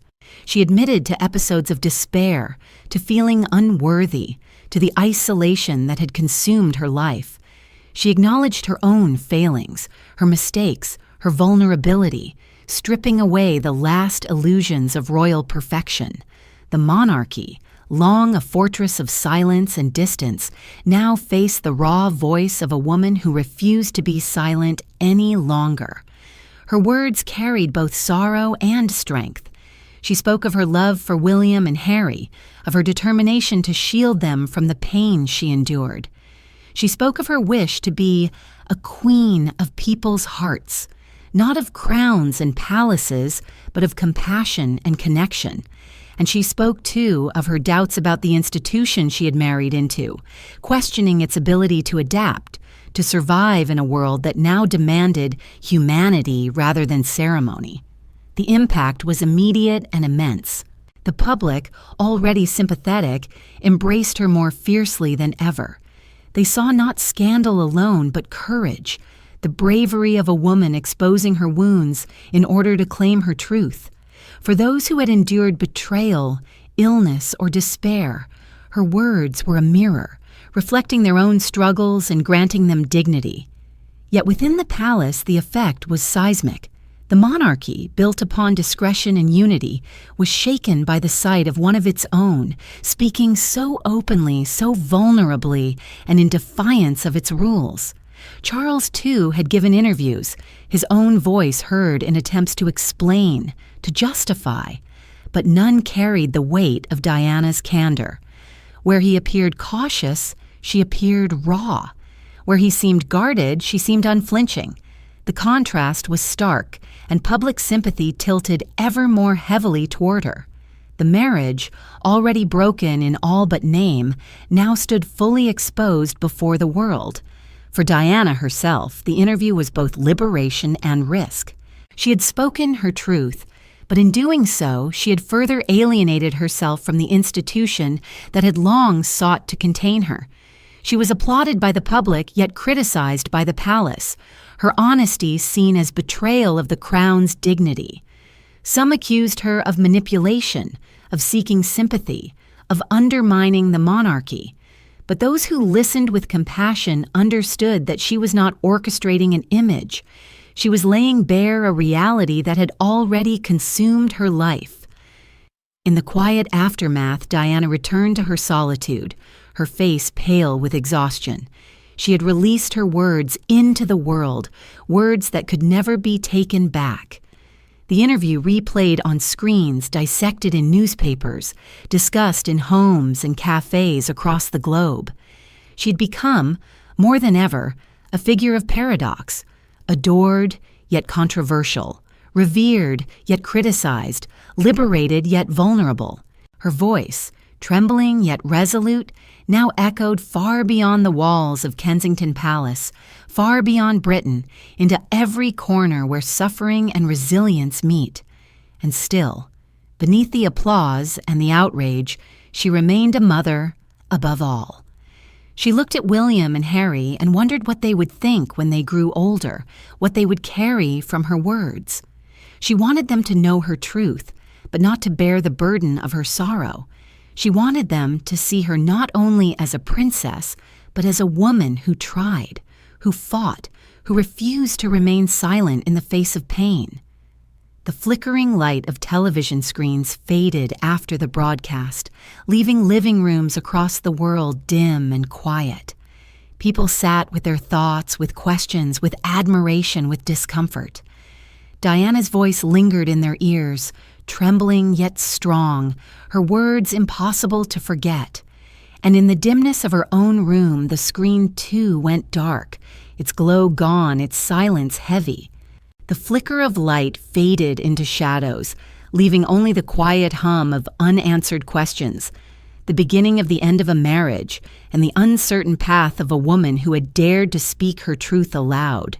The flickering light of the television screen faded into darkness, its brief glow leaving Diana alone in the quiet of her room. The words she had spoken to the world now lingered in the silence, echoing not only across nations, but also through the very corridors of Buckingham Palace. Her interview had stripped away the veil of pretense, and though the public embraced her for her candor, the institution to which she belonged could not. The monarchy thrived upon discretion, upon unbroken facades, and Diana's confessions had cracked its surface wide open. The path forward could no longer be hidden. The marriage, already hollow, now demanded resolution, and what followed was separation, then divorce, and with it the heavy loss of her royal title. The separation had been formalized years earlier, in 1992, when Prime Minister John Major announced to Parliament that the Prince and Princess of Wales would live apart. Even then, the announcement carried with it an air of inevitability, for the truth of their broken union was already visible to the world. They appeared together only when duty required it, their smiles strained, their gestures awkward. The distance between them could no longer be disguised by jewels or uniforms or the grandeur of palaces. Diana, radiant and wounded, had stepped into her own path, and Charles, steadfast and reserved, continued along his. The world watched two lives once bound by vows now unravel, each strand visible under the relentless gaze of cameras. The years that followed the separation were marked by tension and negotiation.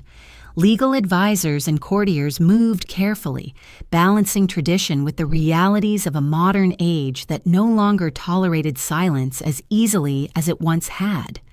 Diana insisted upon retaining her dignity, her role as mother to William and Harry foremost in her demands. Charles, too, sought to preserve what could be salvaged of public respect. Yet between them lay wounds too deep to be healed, betrayals too public to be forgiven. In August of 1996, after long deliberation, the divorce was finalized. The decree absolute ended 15 years of marriage, 15 years of hope and sorrow intertwined. The settlement left Diana with a considerable financial arrangement, but stripped her of the style of Her Royal Highness. She would henceforth be known simply as Diana, Princess of Wales. To many, the loss of 3 letters seemed insignificant, yet to Diana it cut deeply, for it symbolized not only the end of a marriage, but the end of her standing within the family she had once entered as a shy 19-year-old bride. She would remain the mother of the future king, but she was no longer one of them. The door to the royal household had closed behind her with a quiet, irrevocable finality. Friends recalled her sorrow at this loss, her sense of being cast adrift. She had once dreamed of belonging, of finding a home within the grandeur of the monarchy, yet now she found herself again outside its embrace. But sorrow was mixed with liberation, for with the loss of her title came freedom, freedom from protocols that had bound her, freedom from a marriage that had caged her, freedom to define herself on her own terms. She could no longer be commanded to remain silent. She could no longer be instructed whom to visit, what causes to embrace, what words to speak. In the space left by loss, there was at last room for reinvention. The divorce shook the monarchy as much as it shook Diana. To the institution, it was an embarrassment, a blemish on the image of permanence and unity it sought to project. To the people, however, it was an affirmation of her humanity. They saw in her a woman who had endured betrayal, who had chosen honesty over silence, and who now walked into the world with a dignity forged not by title, but by endurance. Her popularity, far from diminishing, only grew. Crowds continued to gather wherever she appeared, their affection as fierce as ever, their loyalty no longer tied to the palace, but to her alone. Yet liberation came with its own cost. No longer shielded by the palace, she became more vulnerable than ever to the press. Paparazzi swarmed her movements, eager for every photograph of the divorced princess. Each outing was dissected, each gesture interpreted, each companion speculated upon. She had gained freedom but lost protection, and in the eyes of the tabloids, she was now fair game, a woman whose life could be consumed by lenses without restraint. Still, she carried herself with a renewed sense of purpose. She threw herself deeper into her humanitarian work, embracing causes that others hesitated to touch. She became patron not of institutions, but of individuals, choosing to meet people where they were, in hospitals, in shelters, in war-torn lands. She spoke more openly now, unafraid of disapproval, her voice clear and resonant. She began to fashion herself not as a princess of tradition, but as a symbol of compassion, a woman unbound by crown, yet crowned in the hearts of the people. Her role as a mother remained her constant, the anchor that steadied her through transition. She continued to devote herself to William and Harry, guiding them through the turbulence of divorce with as much gentleness as she could muster. She wanted them to feel secure, to know that her love remained unchanged, unshaken by circumstance. She drove them to school, laughed with them at amusement parks, held them close in the quiet of their home. In her motherhood, she found the truest title she would ever claim, one no decree could strip away, and so the image of a door closing softly comes to mind, the door of her marriage, the door of her royal standing, the door of an identity that had once defined her. Behind that door lay sorrow, humiliation, and betrayal. Beyond it stretched a new path, uncertain but her own. She walked it with a mixture of grief and hope, her head held high, her heart still tender. The world watched, some with sympathy, some with curiosity, some with hunger for the next headline. Yet through it all, she remained resolute in her determination to shape her own destiny, even if it was destined to be brief. The soft sound of that closing door lingered in the air, gentle yet final, leaving behind the echo of what had been and opening onto the shimmer of what was yet to come. The soft sound of the closing door lingered, gentle yet final, and beyond it Diana stepped into a new existence, shaped not by royal decree, but by her own uncertain hand. Though she had lost her title, she had gained something rarer, the chance to reinvent herself. The palace corridors were behind her now, their portraits and whispers no longer her daily companions. Ahead stretched a path less defined, one that shimmered with possibility, with glamour, with purpose, and yet also with restlessness that no public adoration could soothe. In the years after her divorce, Diana emerged with a brightness that startled many. She seemed lighter, freer, her figure no longer draped solely in the stiffness of duty, but in the flowing garments of her own choosing. Fashion houses courted her, cameras adored her, and the public watched in fascination as she transformed from the shy bride once swallowed by silk into a woman radiant with independence. Her style became part of her statement. Sleek gowns of bold colors, elegant cuts that spoke of confidence, and even the simplicity of casual wear that allowed her to appear approachable, familiar. She was no longer dressing for the monarchy. She was dressing for herself and for the people who saw in her the embodiment of grace unconfined. Her humanitarian work grew deeper and broader in these years. Free from the constraints of royal protocols, she chose her causes without seeking approval, walking into war zones, embracing the sick, standing in solidarity with those the world ignored. Landmines remained at the center of her mission, her voice unflinching as she called for their ban. She traveled across continents, shaking hands with survivors, sitting beside children whose lives had been scarred by war. She did not hover at a distance, but leaned close, her eyes meeting theirs, her presence a balm in itself. The people she touched remembered her not as a figure of royalty, but as a friend, a companion in suffering. And yet, even as she shone, she searched. The applause of the world could not fill the silence within her heart. She yearned for love, for constancy, for the intimacy she had been denied. Companions came and went, friendships sometimes mistaken for romance, whispers of relationships filling the tabloids. Each photograph with a man became a headline, each gesture magnified beyond its truth. She was adored by millions, but she longed to be cherished by one. The paradox of her existence grew sharper. The world claimed her, but she was still searching for a place to rest, for arms that would hold her not as a symbol, but simply as Diana.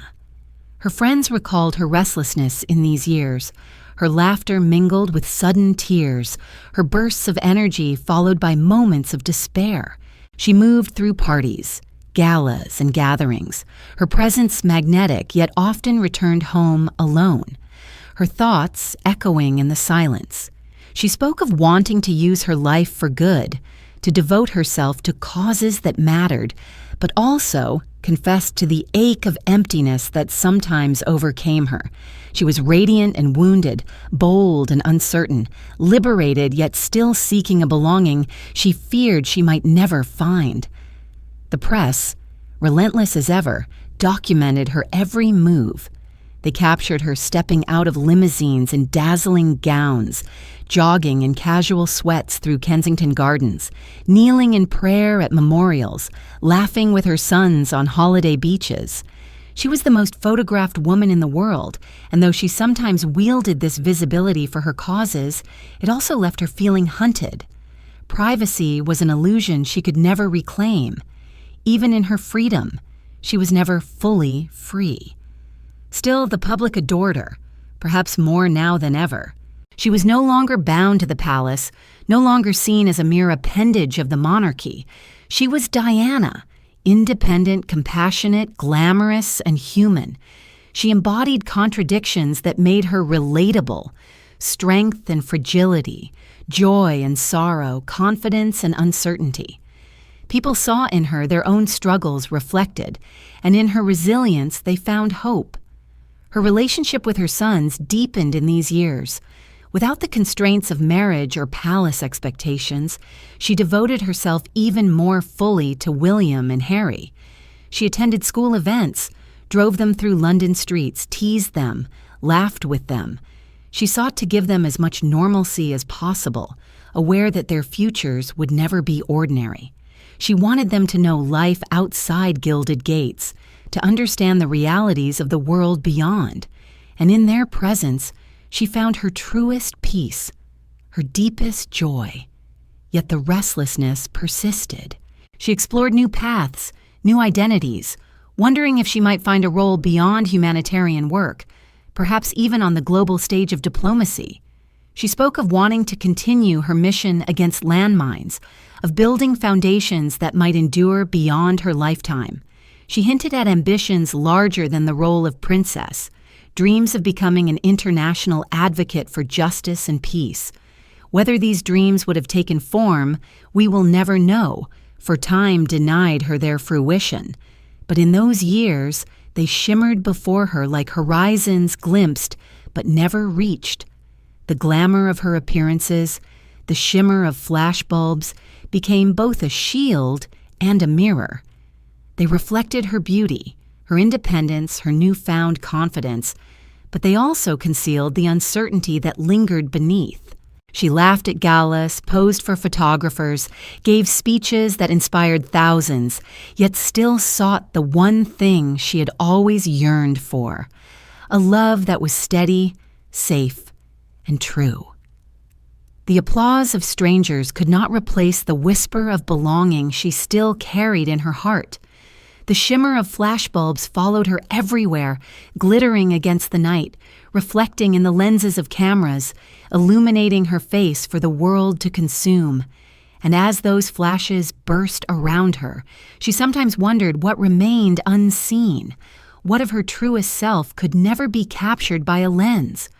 For while the world saw glamour, she still walked with the quiet question of whether meaning, lasting and deep, might ever truly be hers. The flashes continued, dazzling, disorienting, filling her eyes with brightness until the night itself seemed fractured into fragments of light. And from this shimmer, her next chapter would unfold, a chapter where companionship once again stirred hope, where a new love promised rest, and where the quiet lapping of waves offered a fragile vision of peace that seemed at last within reach. The shimmer of flashbulbs faded into the night, and in their afterglow, Diana found herself seeking solace, not in applause or ceremony, but in companionship. For years, she had longed for a steady hand, for a presence that might see her not as princess or symbol, but simply as a woman. It was during the summer of 1997 that such a presence appeared, fleeting and unexpected, in the figure of Dodi Fayed. The son of Egyptian businessman Mohammed al-Fayed, Dodi had lived in a world of wealth and glamour, yet when his path crossed with Diana's, something tender and fragile began to unfold. Their relationship blossomed swiftly under the Mediterranean sun. Diana had accepted an invitation to holiday with the Fayed family aboard their yacht, the Jonicle, off the coasts of the south of France. There, Far from the gray skies of London and the unrelenting scrutiny of palace walls, she basked in warmth, sunlight glinting on waves, laughter carried by sea breezes, and moments of intimacy that the cameras, though still lurking, could not fully capture. Photographs of Diana and Dodi together soon flooded the tabloids. Diana in a swimsuit, her figure graceful and relaxed, Dodi beside her, their hands touching, their smiles unguarded. For the press, it was a feast. For Diana, it was a fragile glimpse of happiness. The sea seemed to echo her restlessness and her desire for peace. She would sit on the yacht's deck, gazing at the endless horizon, the waves lapping softly against the hull. The salt air clung to her skin, the sun warmed her shoulders, and for a time she allowed herself to believe she might have found companionship free of betrayal. Dodi, attentive and gentle, seemed to offer her a kind of devotion she had so often been denied. Whether it was love in its deepest form or simply a moment of respite, it gave her something she had long craved, the feeling of being chosen, not as an emblem, but as a beloved. Yet the world did not allow her peace. Paparazzi trailed the yacht. Their lenses pointed relentlessly toward her, capturing moments meant to be private. Diana, weary of intrusion, sought refuge in Dodi's arms, but even there she knew the price of visibility.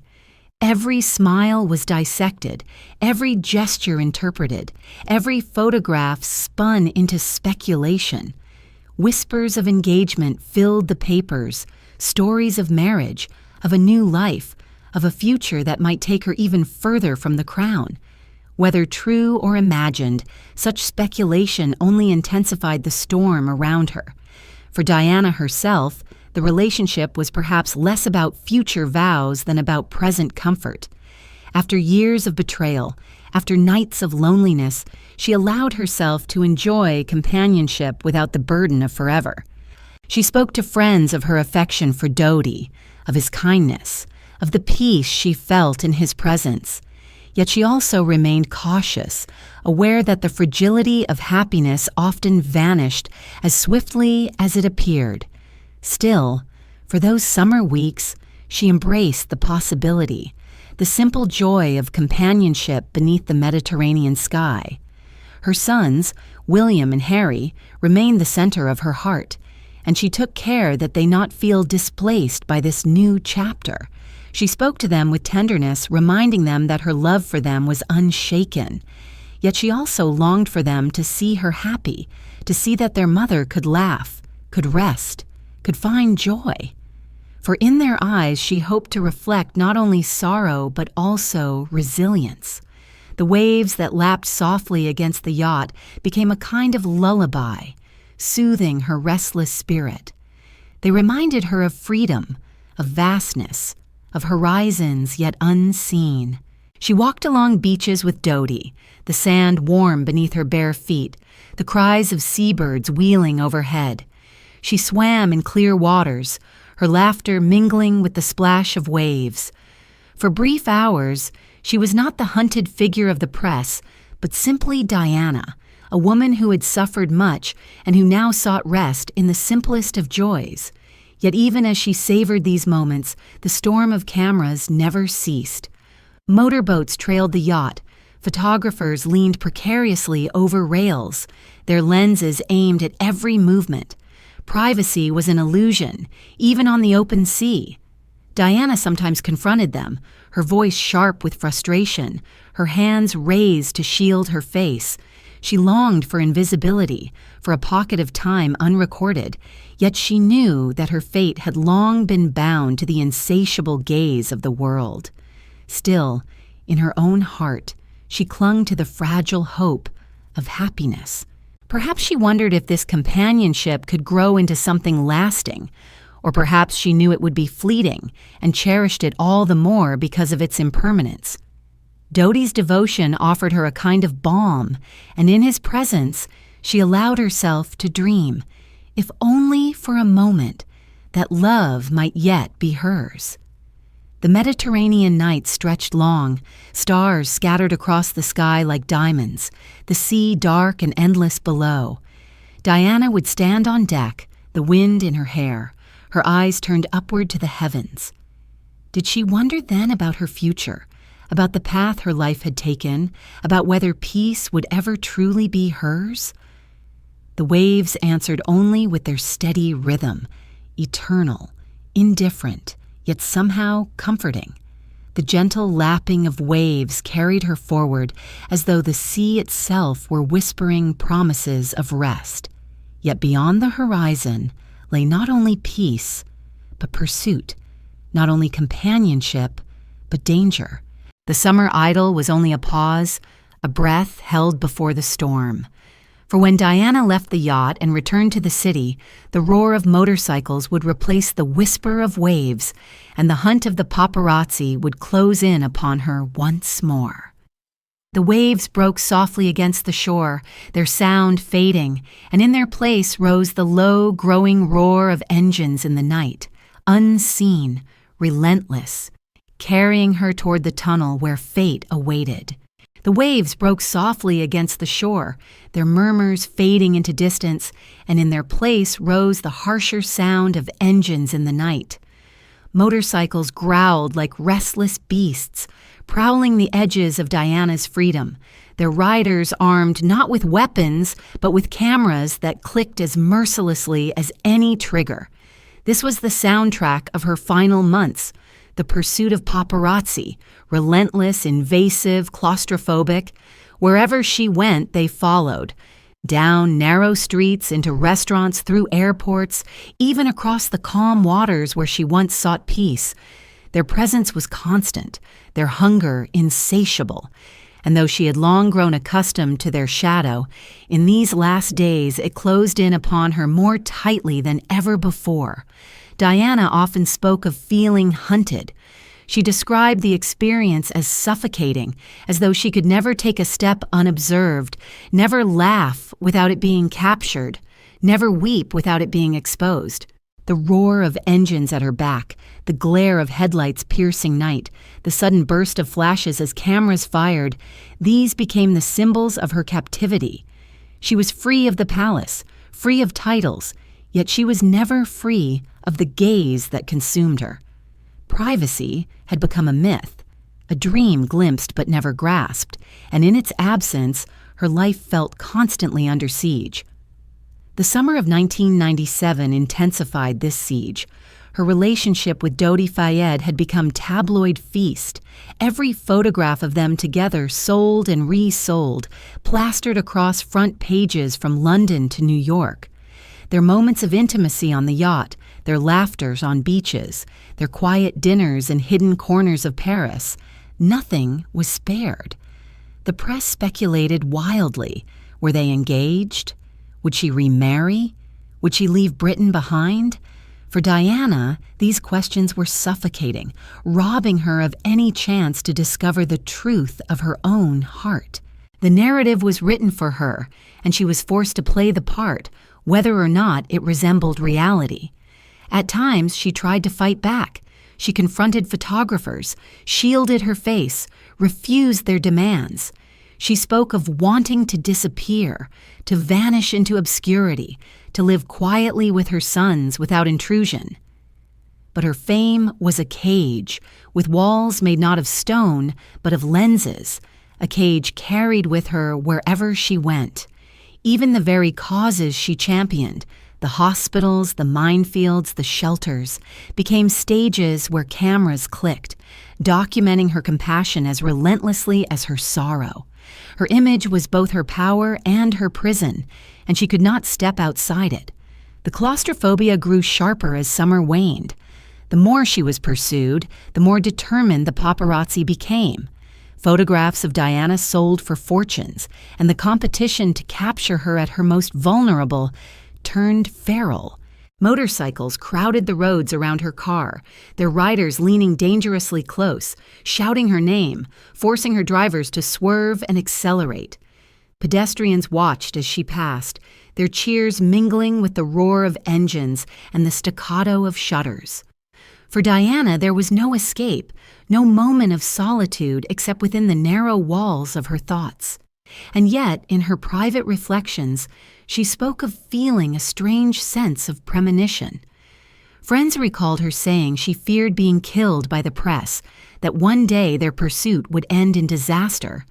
She spoke of it not with drama, but with quiet resignation, as though she sensed that her fate had already been sealed.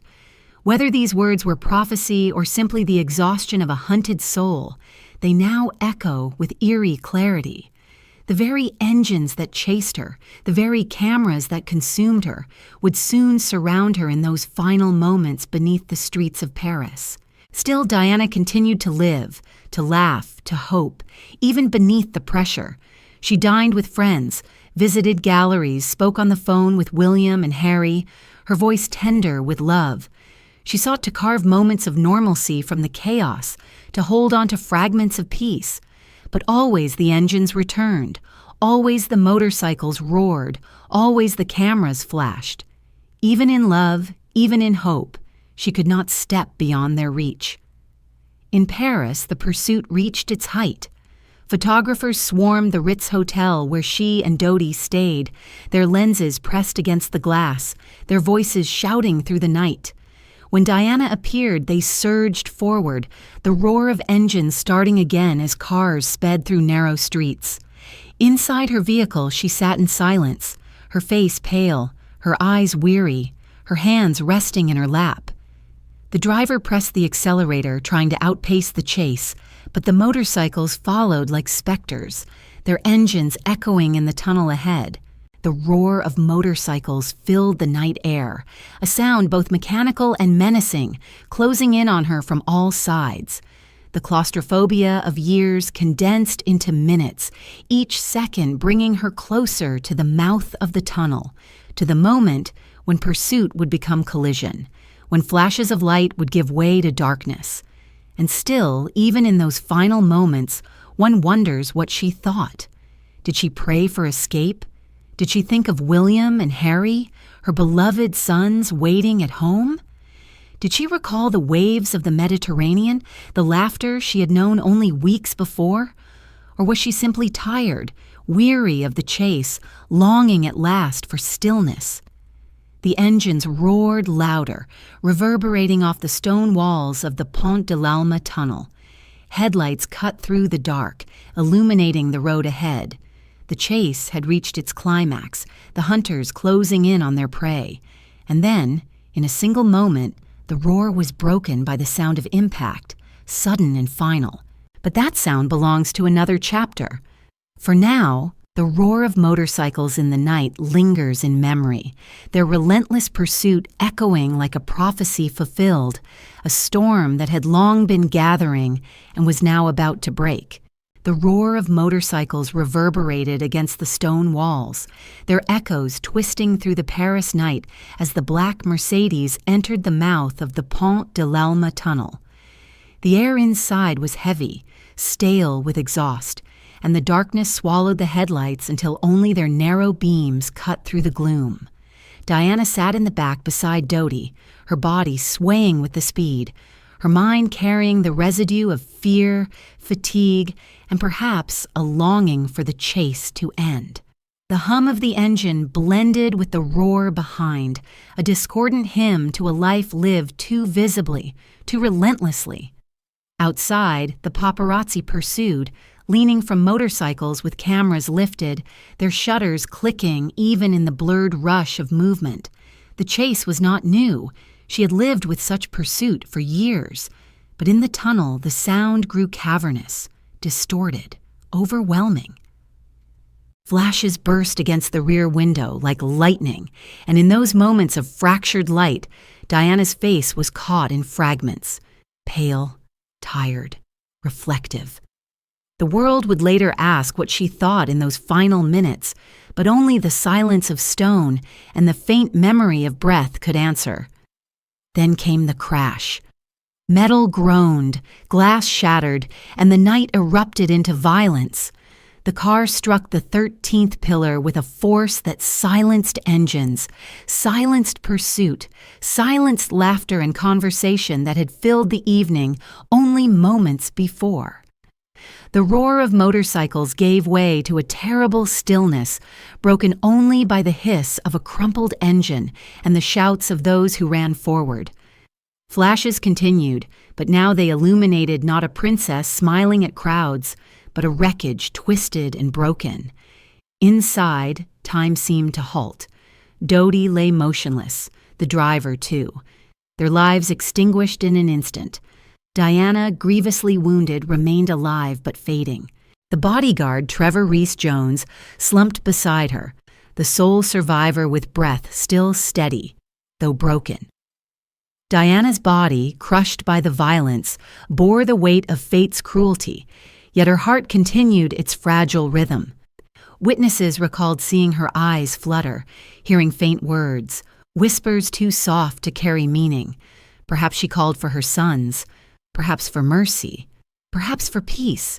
The tunnel, cold and unforgiving, became the chamber of her last moments. The stone walls, witnesses to the end of a life, lived under the world's gaze. The photographers, arriving first, swarmed not with aid but with lenses. Their flashes struck again and again, capturing the broken figure of the woman they had hunted, their instinct for image stronger than their impulse for compassion.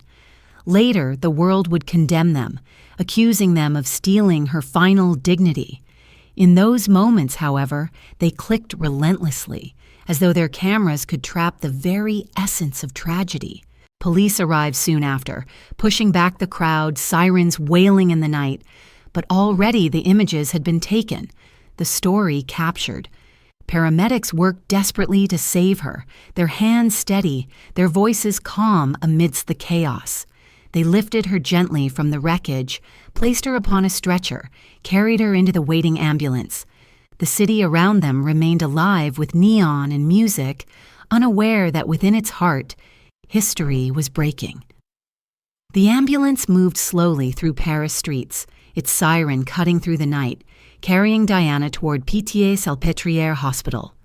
Inside, her pulse flickered like a candle caught in wind, burning, fading, burning again. Doctors labored for hours, their skill immense, their determination fierce.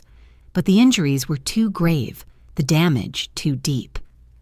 At 4 a.m, on August 31st, 1997, Diana, Princess of Wales, breathed her last. The news spread with a swiftness that felt unreal. Radios crackled, televisions flickered, telephones rang. Around the world, millions awoke to the same sentence: she is gone. The people's princess, the woman whose smile had lit crowds and whose compassion had touched the untouchable, was dead. Paris stood in mourning, its streets hushed, its monuments suddenly shadowed. London, still asleep when the announcement came, soon awoke to grief that swept like a tide across the nation. Flowers began to appear outside Kensington Palace, at first a handful, then a sea. Candles flickered, notes were left, tears fell openly. In the tunnel, the sound of the crash still echoed, though no one could hear it. The twisted wreck of the car was removed, the stones washed, the scene tidied. Yet the air carried the weight of tragedy, a silence that seemed to seep into the very structure. The Pont de l'Alma, once just a passage through stone, had become a tomb of memory, a place where light and life were extinguished in a heartbeat. And so, in that dark tunnel, the fairy tale ended. Not with a crown placed upon her head, not with a happily ever after, but with shattered glass and flickering lights. Diana's life, filled with compassion and controversy, glamour and grief, had been cut short in the cruelest of ways. The roar of motorcycles faded, replaced now by the toll of mourning bells and the soft sobs of those who had loved her from afar. The tunnel's dark mouth lingers in memory, its silence heavy, its shadows unresolved. For from it, Diana never emerged alive, leaving only questions, sorrow, and the fragile hope that her legacy might endure, where her life could not. The tunnel's dark mouth remained silent after the crash, the echoes of twisted metal and shattering glass absorbed into its stone walls. Silence, heavy and unyielding, followed where once there had been the roar of engines. From that silence rose only sirens, shouts, and the hurried steps of those who tried in vain to rescue what fate had already claimed. When the announcement finally came that Diana, Princess of Wales, had died, the silence expanded outward, across Paris, across London, across continents, before shattering into a collective cry of disbelief. The world awoke to grief as though dawn itself had faltered. Radios spoke her name with trembling voices, newspapers printed hurried headlines, television anchors paused between words as if stunned by their own sentences. Crowds gathered instinctively as though summoned by an unseen call, leaving flowers outside Kensington Palace and Buckingham Palace, outside embassies and cathedrals, outside shop windows where her photographs now looked back with unbearable stillness. Candles were lit and set upon cold pavement, their flames flickering in the wind, fragile yet insistent, tiny guardians of memory that multiplied by the hour until streets glowed like rivers of fire. In Paris, mourners arrived at the Pont de l'Alma, their hands carrying roses, their eyes wet with tears. They pressed notes against the stone, tied ribbons to railings, left prayers scribbled on scraps of paper. Tourists, Parisians, strangers from every land mingled in shared sorrow, united by the sense that something rare had been lost. In London, the lawns outside Kensington Palace vanished beneath a tide of blossoms, a carpet of color and fragrance stretching farther with each passing day. The air filled with the mingled scents of lilies, roses, and carnations, as though the gardens themselves had bloomed overnight in grief. Questions arose swiftly, insistent and unresolved. How had the chase ended so violently? Why had the paparazzi pursued so ruthlessly? Was the driver reckless, intoxicated, overwhelmed by the pursuit? Whispers of conspiracy soon followed, suspicions that the crash was no mere accident, but something darker, orchestrated by unseen hands. Some claimed the monarchy had tired of her independence, others that powerful enemies feared her influence, her possible remarriage, her voice in global causes. The tunnel became not only a place of mourning, but a stage for speculation, its shadows thick with doubt. The truth was tangled, disputed, shrouded in legal proceedings and contested evidence. For many, certainty never came. Yet amidst the questions, grief remained the stronger current. Diana's death was not only the loss of a princess, but the loss of a presence that had seemed to belong to all. She had been adored, scrutinized, condemned, and exalted, but above all she had been known, her humanity exposed, her struggles shared. In her vulnerability, people had seen themselves. In her compassion, they had seen what they longed for in the world. And now, in her absence, they felt a void as though a light had been extinguished. The monarchy, caught unprepared, hesitated in its response. For days, the royal family remained at Balmoral, shielding William and Harry in their grief. But the silence from Buckingham Palace angered the public. Crowds outside the gates demanded acknowledgement. Their flowers left not only in mourning but in protest. The Queen, long devoted to dignity and restraint, faced a nation that demanded emotion. Diana had altered the very expectations of royalty. Her death now revealed the gulf between the crown and the people. At last, the flag above Buckingham Palace was lowered to half-mast, and words of tribute were spoken. But by then, the people had already claimed Diana as their own, beyond the reach of titles or institutions. She was remembered not as a royal figure alone, but as the people's princess, a name given to her in life and sealed by her death. Her legacy was written not in decrees, but in the tears of strangers, the hands that lit candles on sidewalks, the voices that sang softly outside palace gates. In the days that followed, the world replayed her life in fragments, her shy smile on her wedding day, her laughter with William and Harry, her hand clasping that of a patient in a hospital bed, her walk through a field scarred by landmines. These images, once consumed as spectacle, now became relics, imbued with reverence.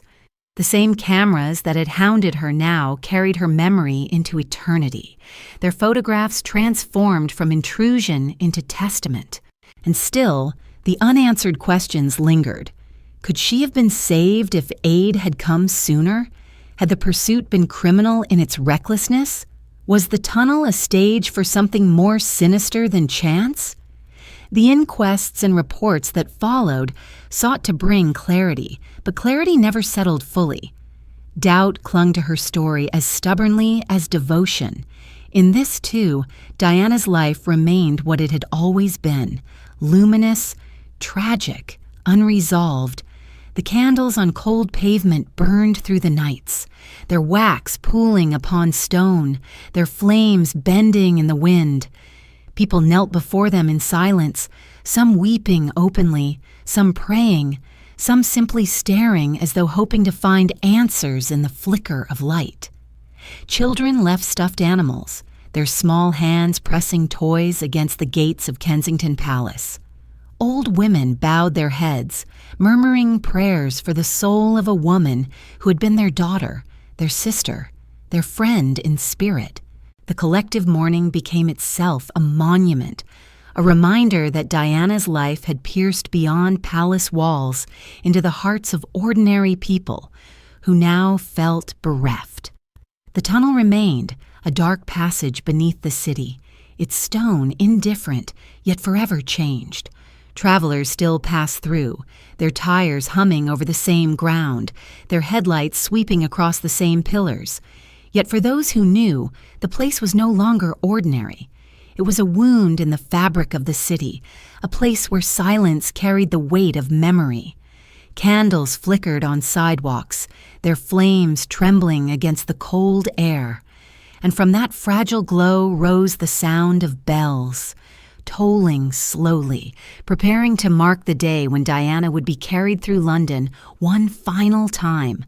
Her coffin draped in flowers, her sons walking in solemn silence behind.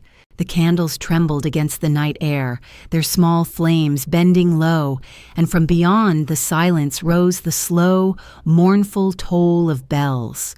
Their sound carried across London like a solemn tide, each strike of metal upon metal, marking the sorrow of a nation and the beginning of the final farewell.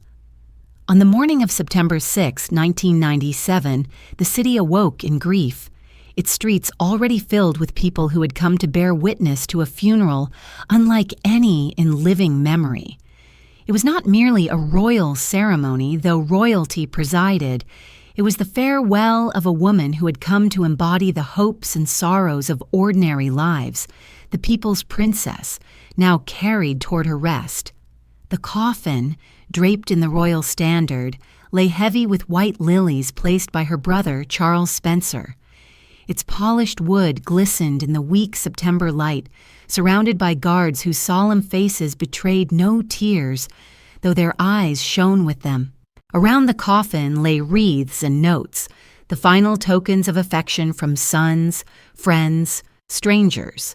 Among them was a simple envelope, its front marked with a single word in a child's hand: Mummy. That letter, placed tenderly by Prince Harry, seemed to pierce the heart of the world more deeply than any jewel or crown could.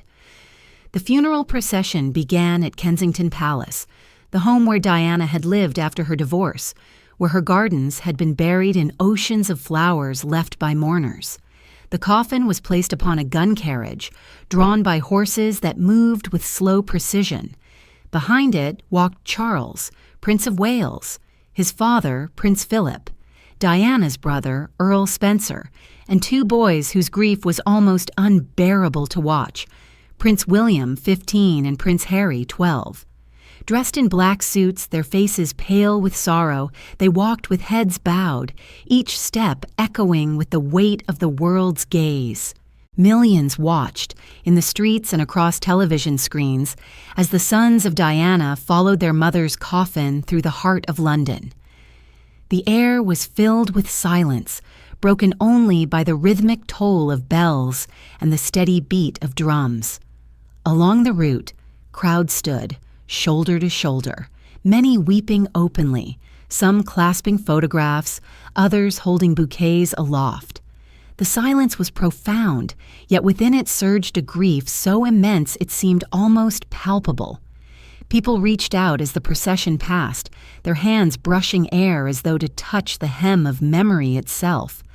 Flags hung limp at half-mast, their colors muted in mourning. Even the sky seemed subdued, clouds veiling the sun as though heaven itself bowed in sorrow. When the cortege reached Westminster Abbey, the great doors opened, and Diana was borne inside. The Abbey, vast and ancient, had witnessed centuries of coronations, weddings, and funerals, yet on that day its stone walls carried a sorrow unlike any other. Nearly 2,000 guests filled its pews, royals, world leaders, celebrities, charity workers, friends, and those who had walked beside her in the work of compassion. Among them sat Elton John, whose voice would soon fill the sacred space with a song rewritten in her honor. Goodbye, England's Rose, a melody that captured the tenderness and tragedy of her life. His performance brought tears to eyes unaccustomed to weeping, his voice trembling yet resolute as he sang of a light extinguished too soon. Earl Spencer, Diana's brother, rose to deliver his eulogy, his words sharp with grief and indignation. He spoke of her compassion, her humanity, her refusal to conform to the stifling molds of monarchy. He promised that her sons would be protected, that their lives would not be devoured by the same relentless gaze that had consumed hers. His words resonated not only within the Abbey but across the world, a declaration of love and defiance spoken on behalf of a sister who had lived and died under the fiercest scrutiny. The service unfolded with hymns and prayers, voices rising in solemn harmony, though for many hearts the sound was not enough to contain their grief. The image that remained, indelible, was not of stone arches or royal processions, but of two boys walking behind their mother's coffin, their youth pressed into mourning too soon. William and Harry, their faces drawn, carried themselves with dignity beyond their years, yet the sorrow in their eyes told of a loss that no words could measure. That image, frozen in memory, became one of the defining moments of the 20th century, a symbol of innocence, shadowed by tragedy. When the service ended, Diana's body was carried from Westminster Abbey and taken to Althorpe, her family's ancestral estate. There, upon an island at the center of a tranquil lake, she was laid to rest. Trees bowed their branches above the water, and swans glided silently across the surface as though nature itself kept vigil. The quiet of that place, far from the roar of crowds and the flash of cameras, offered the peace that had eluded her in life. Visitors would come for years to leave flowers at the gates, to walk the grounds, to stand by the water in silent reflection, but the island remained private, a sanctuary where her memory could breathe without intrusion. The funeral left the nation stunned, both emptied and united by grief. It revealed not only the depth of affection for Diana, but also the fault lines within the monarchy itself. For the first time in generations, the people had demanded emotion from their rulers, and the crown had been forced to adapt. In Diana's death, as in her life, she reshaped the relationship between monarchy and people, making compassion not a private virtue but a public expectation. Yet beyond politics and history, the day remained a human farewell. Mothers wept for her as if she were their own daughter. Children mourned her as if she were their own mother. Strangers clasped hands as if they had lost a friend. Diana's uniqueness lay not in her title, but in her ability to make millions feel personally connected to her, to believe she had seen them, heard them, touched them in some unseen way. And so her funeral was not only royal but universal, a collective lament for a life that had burned brightly and briefly, leaving behind both beauty and ache.